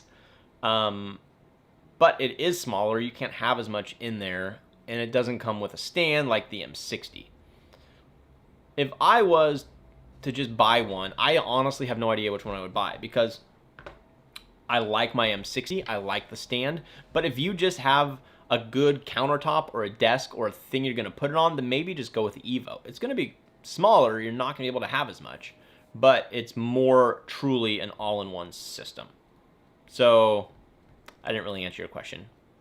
They're both fine. They're both fine. The M60 is going to be more expensive. If you need to save some money, go with the Evo 13.5. Alrighty, let's keep going here. Freaky Goblin, you haven't done the draw in your advert yet. Wait, what draw? Freaky Goblin, you still here? The draw. Wait, what's the draw? I'm missing something in my advert. The drawing? The advertisement? Oh, by the way, guys, for anybody watching right now, I am co-sponsoring a $14,000 Saltwater Aquarium giveaway, and if this isn't your thing, I get it. I get it. A lot of people, this isn't their thing. But I am one of the sponsors of it. My sponsorship is small compared to some. A friend of mine, Rob, who goes by the tag Reef Stash, is the one hosting it. He's a genius when it comes to this thing. And it's running for a little bit under a month now, like 28, 29 more days. If you want to sign up for it, here's the link. I'll put it in there. Basically, how it works is you click on the link, you sign up with your name, email, and then you earn points. You earn points by doing things like check out My First Fish Tank's latest YouTube drop. Right? Obviously, the point of this for me is it helps get my name out there a little bit more. Right? And then you'll get points. And you can collect tons of points, and then you can win this prize. It's a winner-take-all system. You have to be 18 years old. It's only the United States, one entry per household sort of a thing. But you can come down here and you can see all of the things. I'm giving away an RODI unit, t-shirts and stickers for your family, and then I'm also giving away a video. I'm going to make a video of your tank. There's one of my videos that you can share with your friends and family. Once you get it, once it's established, you'll have to take, I mean, obviously I'm not going to fly to where you are and take the footage, but you're going to have to just take some iPhone footage, send it my way, I'll coordinate that, and then make you a really nice video for your friends and family. But yeah, it's really cool. Winner take all. Comes with a Felix controller. Comes with a $1,000 voucher for corals from all sorts of different places. I mean, overall, it's a really, really cool thing. So if that's your thing, that's awesome. If it's not, Don't worry about it. I get it. It's not for everybody. All right, moving on here. How do I Skype you? Oh, you actually, are you still there? Polite Mofo, are you there? Send me an email. That's how you Skype me. I would love it if you came on. I'd love to get this done. So send me an email, Polite Mofo. That way I can let you just say, hey, this is Polite Mofo, to contact@myfirstfishtank.com. I'm looking at it right now, okay? So if you send me that email, I will send you the link. And then we can see if it works. That'd be exciting. Our first guest? I'd love to have a guest. I think people are too nervous. People are too nervous. But email me. Tell me when you email me, and I will do it. You know, if I went, I'm right down the street. That's true, actually. Now you've done the draw. Oh! Okay, Freaky Goblins, that's what you're talking about, the draw thing. Okay, I get it now. I get it. Competitive for 14K thingy, yeah. That's a big giveaway, right? It's been helpful to my first fish tank too, by the way, guys. Like, I average subscribers a day, not very many. I mean, it's fine. I average like 14 to 15 new subscribers a day to my YouTube. But I've been averaging at least twice that since the start of this giveaway, so it's been super duper helpful. Okay. All right, Polite Mofo. All you gotta do is send me that email if you're still there. Send me that email. Let me know when you've done it, and I'll send you the link. I hope it works. Hope it works. Until then, let's keep checking here. I think we answered this one. Yes, sir. How are you? Boom, boom, Freaky Goblin. Oh, yeah. Oh, there it is. All right, Daniel. Okay, I'm going to send you the link. Hold it up here. You guys are going to have to wait with me here. This is exciting for me. Share. Copy link. All right. We're seeing if we can get our first guest. Now, if this doesn't work, don't get angry. Don't get angry. All right, Daniel, here we go. I'm pasting the link. Okay, now this may not work, but we're trying it, Daniel. It says waiting for others to join. Oh my gosh, it'd be so exciting if we actually have a guest on here. Our first guest? That would be so awesome. I would love it. All right, we'll see if it comes through. Daniel, let me know if it comes through. So it would be awesome. Finally made it. Hey, Ricardo, good to have you here. Oscar Cervantes, hello, hello, hello. We're currently, oh, there he is. Wait, okay, let's see if we can do this. Okay, now, can I hear you, Danny? Let me see. Yes, sir. Oh, there he is. Okay, let's try this. Ready? We're going to Skype. No, okay, no, he's not there. So I got to figure this out. Right here. Oh, I see you, but you're not on my stream, so I got to figure this out. Guest source. All right, let's try this one. I got to figure this out. Sorry if I look a little bit like junk, but... Hey, I always look like junk, so don't worry about it. How about this one? Is this you? Nope, that's not you. How about this one? Nope, that's me. This one? Okay, we're going to figure this out, everybody. We're going to figure this out. Somehow. Guest source. Okay, so I just have to do a window. That's what I got to do. Okay, so we're going to do a new window. Cancel. Boom, boom, boom. Color. Let's see. Window capture. Here we go. Add existing. Skype guest. For those of you who don't do live streaming, it's a little hard because you have to do connected to like third party system. Here we go. Window. Skype. Is this you?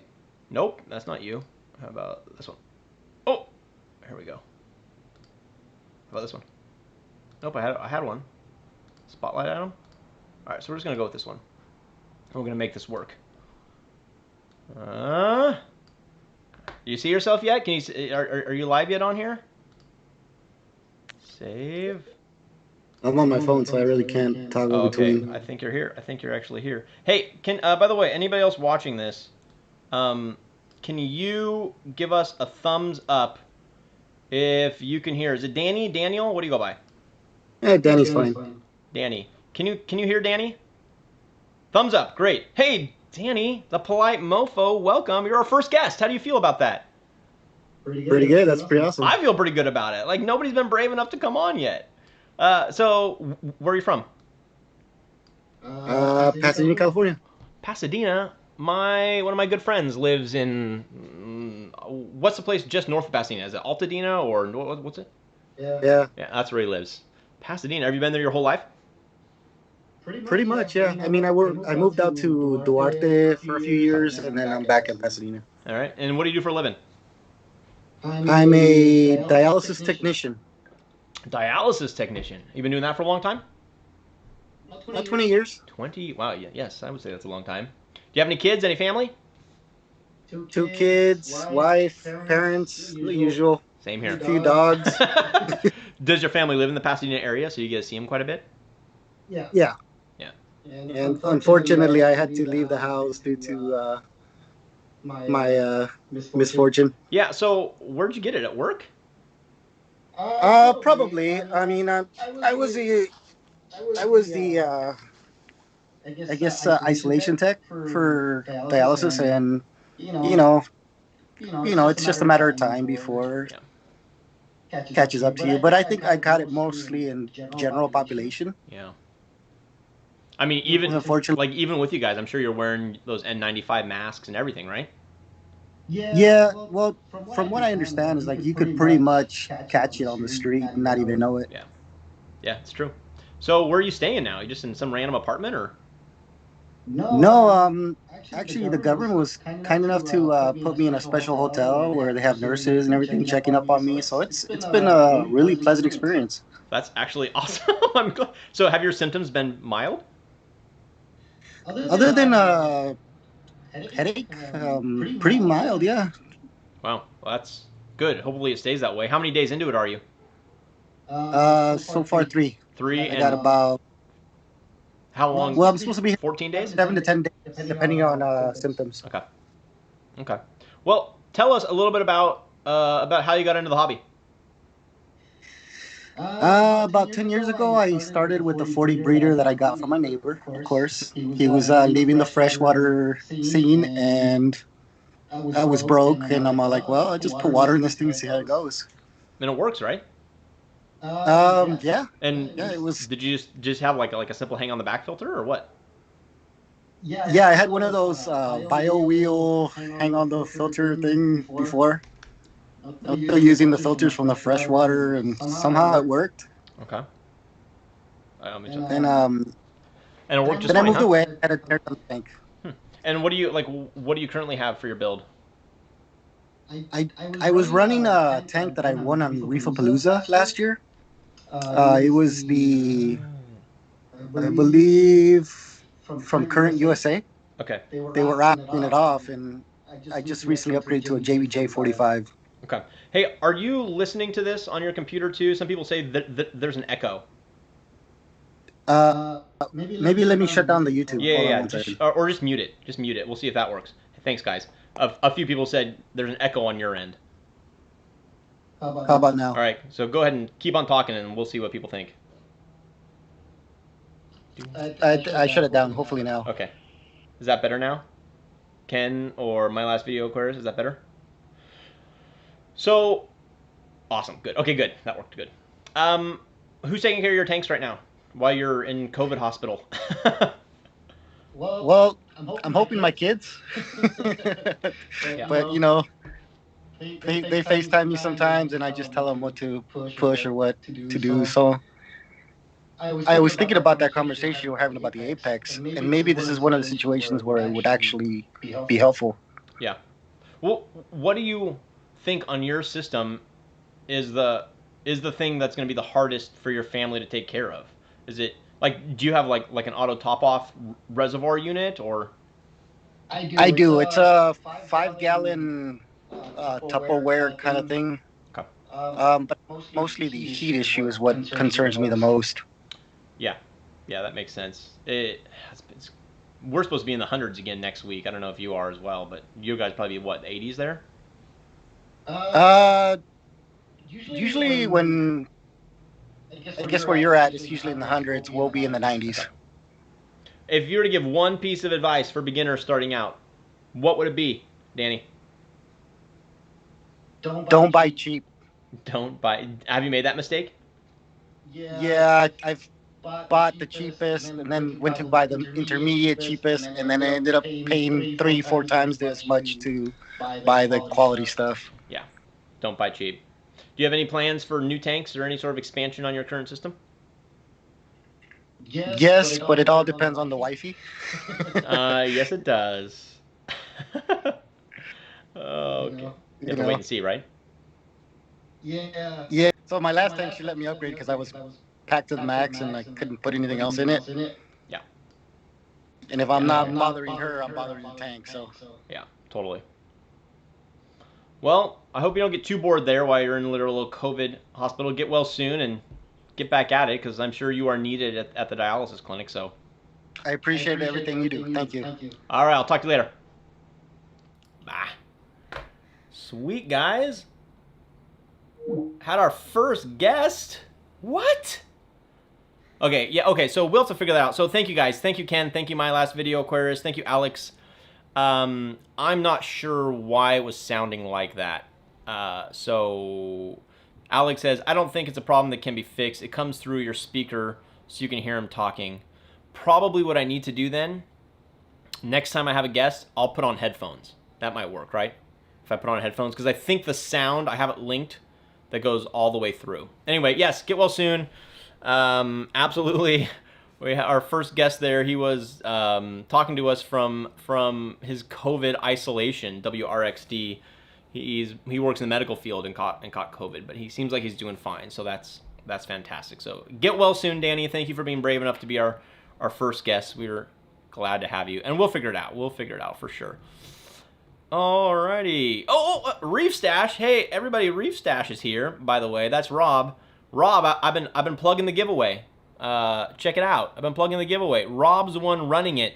Okay, so if you have any questions, you can ask Rob, because he's here right now. He's the one. He is the giveaway guru. I'll tell you that. So I've plugged it twice already, right, with links and everything. So we'll see. We'll see. So that's awesome. Christian Corals, can I get a shout out? Of course you can get a shout out, Christian Corals. Good to see everybody here. Wow. All right. Questions. How are we doing on questions? You rock. Thanks, Rob. We had our first guest. Do you want to be a guest? I can share a Skype link with you. It worked for the first time. We had an echo, but we did our best for Skype, so that was kind of fun. I had a good time with that. Oh, you heard? Okay, good. Okay, everybody, well, welcome back. My name's Matthew, my first fish tank. This is Help Desk Live. We're here every single Saturday, 9 a.m. to 11 a.m. to answer your beginner questions. If I don't know the answer, that's okay. We have a lot of experts over here who will help us in the chat. And if that doesn't work, we can always jump onto our handy-dandy screen share, look up the answer, or not only that, and talk to experts themselves. All right, back to the questions. I'm glad we're all here. Okay. Oh my gosh, we got all sorts of stuff up here. Oh my god, sorry guys, I'm missing so many questions here. Marine Deep. Joe, how are you? Okay, here we go. I would do a Skype, freshwater. How do I Skype you? Marine. So I am Pro Fusion. That's awesome. I thought the 10-time rule was outdated now. Oh, WRXD, polite mofo. Yeah, yes, he is right. So I mentioned earlier, we typically go for a 10 times turnover in the saltwater aquarium hobby. So if you have a 10-gallon tank, we typically like to say you should get a return pump that's rated for 100 gallons. And a decent rule of thumb, considering the fresh water, is somewhere like 3 to 5 times. And WRXD said that he thought that was outdated. And it is somewhat outdated. It's kind of like saying, how many inches of fish can you have per gallon? We used to say that, oh, for every 5 gallons of aquarium water, you could have 1 inch of fish. And there's some truth to that, but there's also not truth, because our filtration systems have just gotten so much better. So yes, when we're talking about the 10 times is outdated, it can be true. I still think it's a relatively good norm, but you can over filter now is the problem. If you get a return pump that turns your water column over 10 times per hour, if you have a 40-gallon tank and you get a 400-gallon return pump, because we have such good filter socks and sponge filters and carbon and GFO and different sumps and huge protein skimmers, you can strip all of the good nutrients from the water, and your phosphates can go to zero and your nitrates can go to zero, and then you can have cyanobacteria outbreaks, and you can have algae blooms, dinoflagellates. So yeah, oftentimes I think nowadays 10 might be a little too high. I used to do 15 times an hour, no joke. I used to have always 15 times an hour, and of course I always had problems. Because I had, like, when I first started, I had 15 times an hour. I ran carbon all the time. I ran high capacity GFO all the time, and of course I stripped everything from my tank. I was like, why am I not having success? Well, we didn't know some of those things. So yeah, 10 times an hour can be too much. But I do think it's a good starting place, and I think Rob agrees. 10 times is a good reference. Yes, I think it would be really good to have a pump that's rated 10 times an hour, that turns over your water volume 10 times an hour, especially if you're going to have a heavy bio load. If you have a 50-gallon system with just a couple clownfish in it, that probably is going to be overkill. But if you have a 50-gallon system that's packed with fish and corals and heavy feeding, then you may need to turn the water volume over just to up your filtration level. So it's really just kind of going to depend on your system. Alrighty, guys. How we doing here? Oh, we only got 20 minutes left. This time flies. Mark, hey Mark, good to see you here. It's early morning where you live, I think, Mark. Question: which do you prefer, Seachem Cupramine or Fritz Aquatic Copper Safe? I don't really have a preference. I've only ever used Cupramine, but I have friends that use Copper Safe. Because evidently it's a different kind of copper. Like I don't know the difference. Cupramine's worked for me in the past, so I can't give you a good answer. All I know is that you're probably going to be fine with either one. Just follow the directions. If somebody here has a preference and can tell us why either Cupramine or Copper Safe is better, go ahead and put it over here, because I'd be curious, because honestly I don't know the difference and how that plays out with treating fish for ick. I really don't. Does anybody have an answer? I'd be really curious if anybody had an answer. Oh man, we are cranking now. Alrighty. Those for the RBTA, it's too high of light. Yeah, that could be. Thank you guys. Alex, any knowledge on terraforming for peacock mantis shrimp tanks? Also, do you have any specific tank recommendations for them? I'm having thoughts on taking one and trying to start out a bit more simple. I have no idea. So Alex, let's look. First of all, peacock mantis, gorgeous. If you guys have seen them, I mean, I've seen them at the aquariums before. So cool. Let's look at some pictures here. Beautiful. They have them at the Aquarium of the Pacific. They have them. Gorgeous colors. Amazing predators. I mean, they can hit their prey so fast, like you can't even see it. Gorgeous. But when it comes to peacock mantis tank requirements, I don't know. I'd be worried, like, are they gonna break the glass? Like could that be a thing? Could they break the glass? That pet place. What? Small mantis, yeah. Tank size for peacock mantis. So let's check out Reef Central. Let's check out, what do they say here? I'm wondering if you're keeping a peacock. My opinion, a peacock mantis shouldn't be anything with a footprint smaller than a 40-gallon breeder. All right, so we have one for 40-gallon breeder for a peacock mantis. So it depends on how deep the cube is. I think a 40-gallon would be fine for all but the largest. Just make sure the animal has a good burrow. Lots of pieces of coral rubble. Give the animal something to do building re-landscaping. Okay, so lots of rubble. The largest ever recorded is rare. If you get a peak, only discussing health, not well-being. Thanks for your info. It's rare, but I have seen the large O Solaris break glass tanks.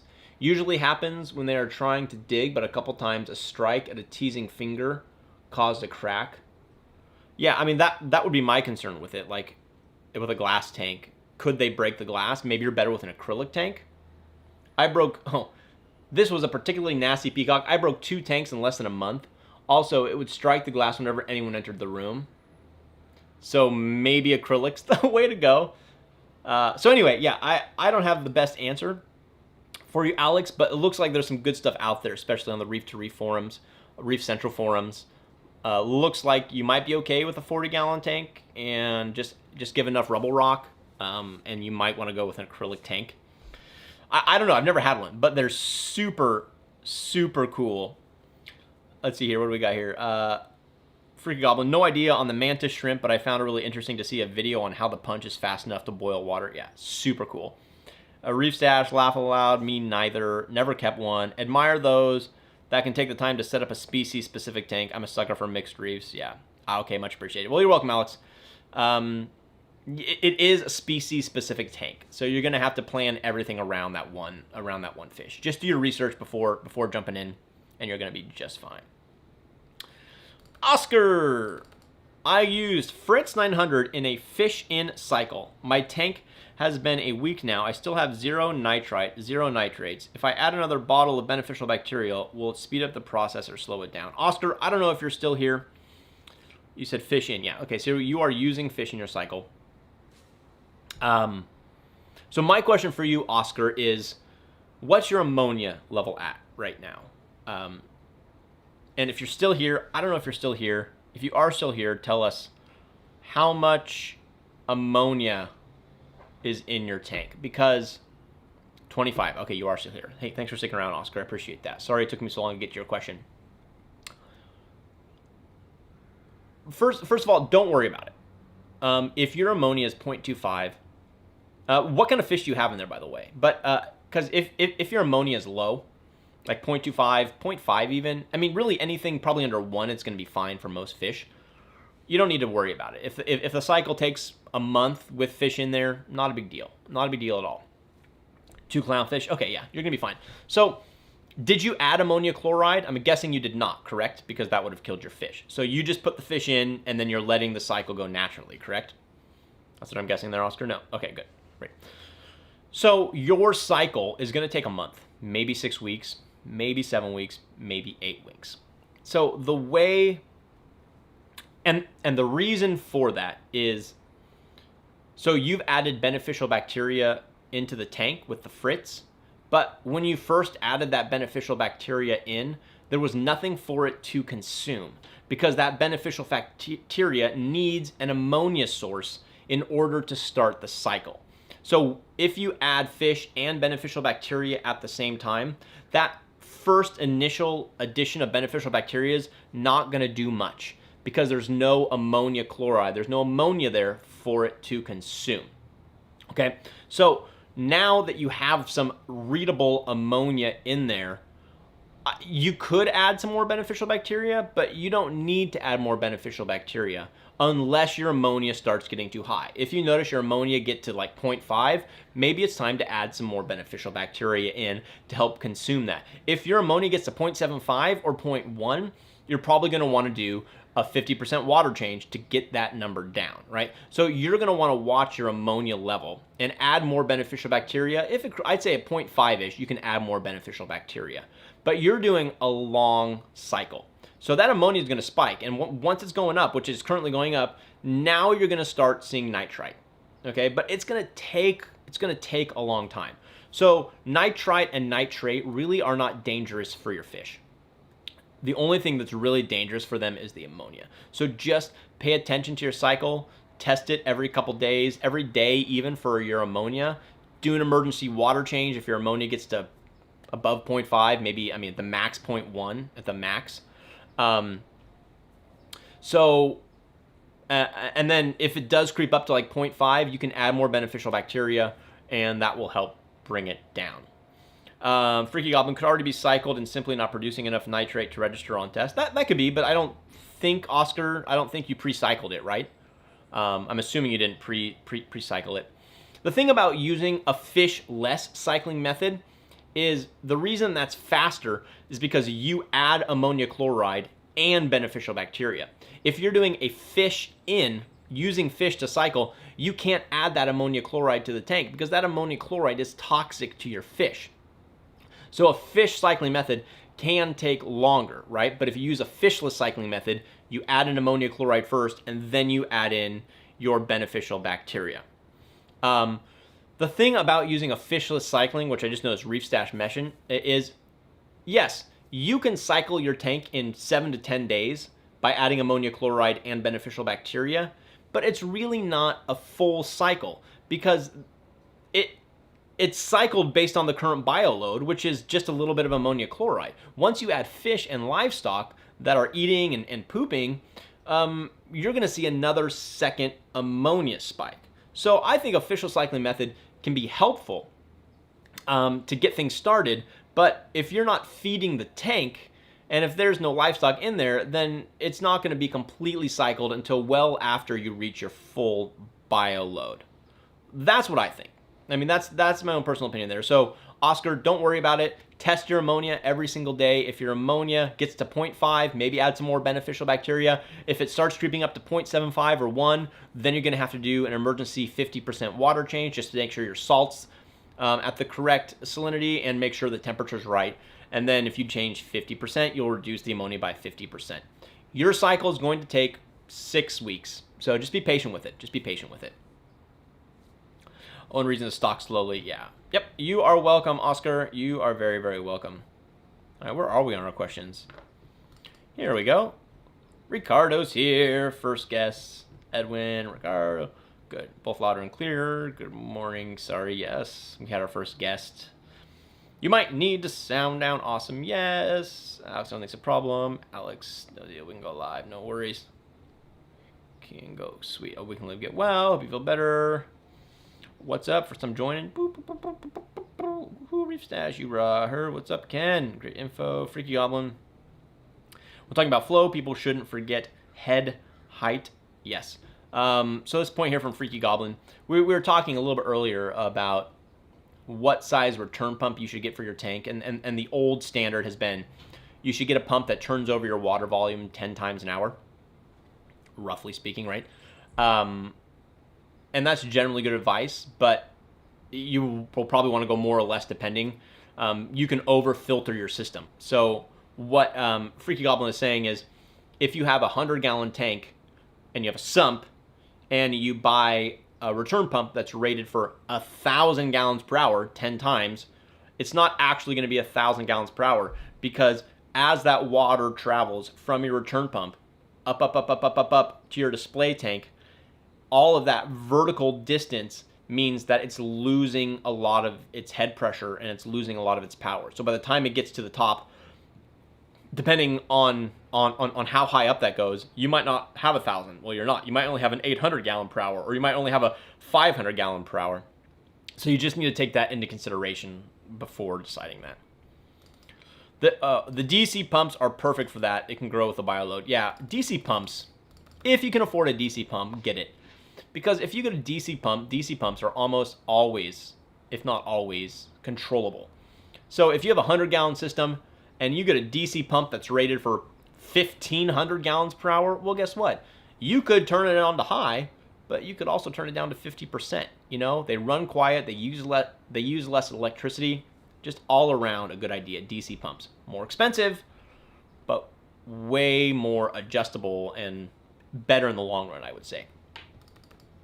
My skimmer has become more efficient since I lowered my return pump flow rate. Yeah, that makes total sense, WRXD, Polite Mofo.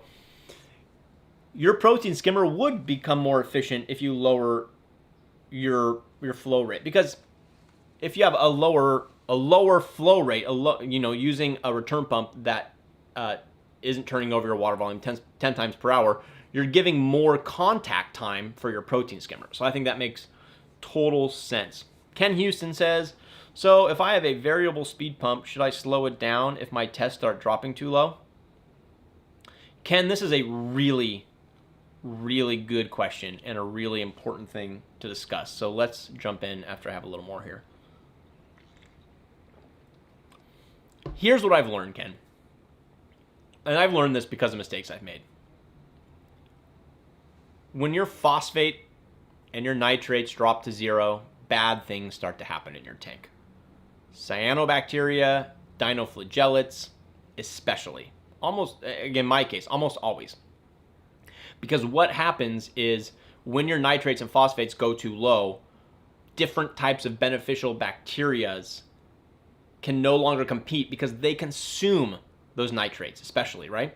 And so what happens is you have cyanobacteria or dinoflagellates, which are just better in low nutrient environments and can then take over a tank. And once that happens and you have cyano or dino, it can take months to get rid of. And people have left this hobby because of that. So what I've learned the hard way is you need to stay on top of your nitrate and your phosphate levels. And if they start registering near zero, it's time to take action. And I think the different actions you can take, okay? Number one, you can feed more. Totally good. When you feed more, typically what happens is your phosphates rise quicker than your nitrates. Number two, you can dose. You can dose nitrate and you can dose phosphate to keep those numbers up higher. Number three, you can slow down your filtration. So if you have a DC variable pump, you can turn down the rate at which it's turning things over. You can remove a filter sock or a sponge to allow your water to be dirtier. You can turn down or turn off your protein skimmer. Instead of running it 24 hours a day, run it 12 hours a day. There's all sorts of things you can do. And as long as you make one change at a time, you can track the effects. For example, in my 40-gallon breeder tank, I've been struggling with too high, too low, too high, too low. And the one variable I've been changing is my protein skimmer. When my nitrates and phosphates get too low, I turn down how many hours my protein skimmer is on for. When they get too high, I turn up how many hours my protein skimmer runs for. That, for me, has been the easiest way to control those things. But in order to control those things, you're gonna have to test almost daily so you can catch those swings as they happen. So anyway, I hope that helps. Okay, Restash doing great out here. Freaky Goblin, no idea the mantis shrimp, but found it really interesting to see a video on how the punch. Yeah, that's really cool. Much appreciated. I would think an acrylic tank could scratch or chip. Yeah, you're probably right, Ken. With a mantis shrimp, it probably can. But at least on acrylic tanks, it's probably not going to explode. And you can always buff them out if you have to. I've never owned an acrylic tank because they just scratch too easy. And I scratch my glass tanks. I know I would scratch the heck out of it. Freaky Goblin. I used Dr. Tim's with fish and never had to actually cycle for weeks. Did the testing for ammonia, nitrate. Oh, great. That's awesome. Reef Stash. I personally prefer long cycles. Don't worry about it and let it do its thing. Pays off in the long run. I find less problems in the future. Yep, I think you're probably right. I think that's probably right. Oh, one reason to stock slowly. Yes, stock slowly. Oscar. You're welcome, Oscar. Freaky Goblin, phytoplankton is another possible additional nutrition. Yeah, actually, that's a really good idea. That's a really good point, Freaky Goblin. That is also something I do. So, because I have a refugium, and I have macroalgae as well as copepods in there, and some amphipods as well, I do feed phytoplankton. You can get it from Reef Nutrition, you can get it from Algae Barn, and that is also a really good source for raising your nitrates and your phosphates. So that's a really, really good point. WRXD, I had dino when I oversized my skimmer and return pump. Yes. It's only in the last couple years that we realized that zero nitrates and zero phosphates were a bad thing. When I started in this hobby 8 years ago now, everything said go for zero. You want zero, as close to zero as possible. And since then, we've learned that we don't want that. And so, when your tank breaks out with cyano, it breaks out with dino, we scratch our heads and we're like, what is going on? And it's only recently that we figured things out a little bit. And yeah, an oversized protein skimmer can strip way too much from your tank. It's almost too effective. My most successful reef tank is my Fluval M60, and it has a single sponge. And I know if you've watched this, you've seen me say this so many times. It's just a single sponge. That's my only filtration, and I have no problems in that tank. Once you start adding in filter socks, and you add in protein skimmers, and you add in media reactors, It's not a bad thing, but only do it if you need it. That's what I say. Don't run GFO if you don't have a phosphate problem. Don't run carbon if your water is clear and there's no issues with it, you know? Only add things slowly if you need them. And how are you going to know if you need them? You have to water test. You have to water test your nitrate. You have to water test your phosphate. Nitrate, there's so many good tests out there. I use all sorts of them. You can just buy the API test kit. The nitrate test will take you 6-7 minutes. And then get the HANA phosphate checker. If you're going to get one HANA product out there, spend the $50, buy a whole bunch of reagents, and just test those every day. And then you can track the trends and stop the problem before your nitrates and phosphates get to zero. Free Goblin, dosing phytoplankton does wonders. Yeah, dosing phytoplankton is a good idea. That's a really good idea. Whether you get it from Reef Nutrition or Algae Barn, both fine. I like Reef Nutrition because they have a concentrated product that has a longer shelf life because it's not live. It's still nutritionally sound, but it's not live. But you can also go Algae Barn and just get a monthly shipment of live phytoplankton as well. Also works really well. Ken, you are welcome. Scott Morrison, hi from Scotland. Hey, good to see you. Thanks for joining us. It's got to be super early in the morning there, right? 6 hours ahead? Super early in the morning. WRXD, my opinion of use filter socks, get a smaller skimmer or vice versa. Absolutely. Freaky Goblin, 1.5 years ago when I was starting, it was 0. Yeah, exactly. It's only recent that we've realized you shouldn't have 0 nitrates and 0 phosphate. It's kind of crazy. All right, last question. Sorry everybody, but it's already been 2 hours. So last question here is going to go out to Scott. Scott, you're the last question. Oh, 7 p.m. Oh, that's not bad. All right, Scott Morrison from Scotland gets the last question of the day. If you guys are watching right now, if you could go ahead and give this a like, that would be fantastic. And if you haven't subscribed yet, please subscribe. Today might be the day when my first fish tank reaches 10,000 subscribers. I only need 12 more, at least last time I checked. Let's see, how many do I need now? And it's just a big milestone for anybody who does YouTube to get to 10,000. What are we at? Oh, we need 11 more. 11 more to get there, so we might get there today. All right, Scott. Scott's question. Do you cultivate your own phyto and copepods? So easy now after 5 tries. Keep it simple, just a container with tap, and the same for the pods. So yeah, I know a lot of people who actually cultivate their own phyto and copepods, and I believe Reef Nutrition, I don't know about Algae Barn, but Reef Nutrition sells simple setups. You know, it's like a 5-gallon bucket with a little air stone and stuff like that. Live stream till you hit 10K. No way. That's hilarious. So yeah, you can totally cultivate it yourself. Do I cultivate it myself?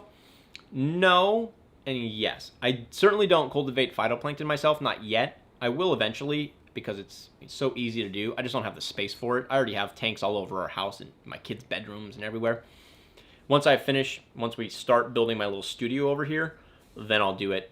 But I do cultivate my copepods and amphipods. I have an amphipod breeding machine tank, which is my 24-gallon tank. That thing breeds like you wouldn't believe. And whenever I change out my sponge filter, I just take the pods, put them in a container, and I take those pods and I move them to another tank. And then in my 40-gallon breeder tank, I have a large refugium section with a bunch of macroalgae, and I feed that phytoplankton. So I do cultivate a safe place for all my copepods there. But yeah, that's pretty much all I do for that. But yeah, you're right. It's super easy to do if you have the space for it, not very expensive, and really, really good for your systems. Well, everybody, Emmanuel, I will not live stream until I hit 10K. I think my wife wouldn't be happy with that. I'd be tired too. 2 hours is a good length, I feel. I feel it's a good length. If you guys want to join us next week and you want to come on the live stream just like WRXD did, that would be awesome. It was really fun having a guest today, so I'm hoping we can keep that up and have guests on next week. Reef Stash enjoyed. We'll definitely try to catch the next one. Have the alarm on. 10K, that's right, 10K. I can't wait. I'm excited too. Night or day or good day. Stay well and safe. Yes, everybody, happy reefing. Thank you guys so much for being here. This is fun. I really appreciate everybody being here. Happy reefing, and guess what? We will see you next week.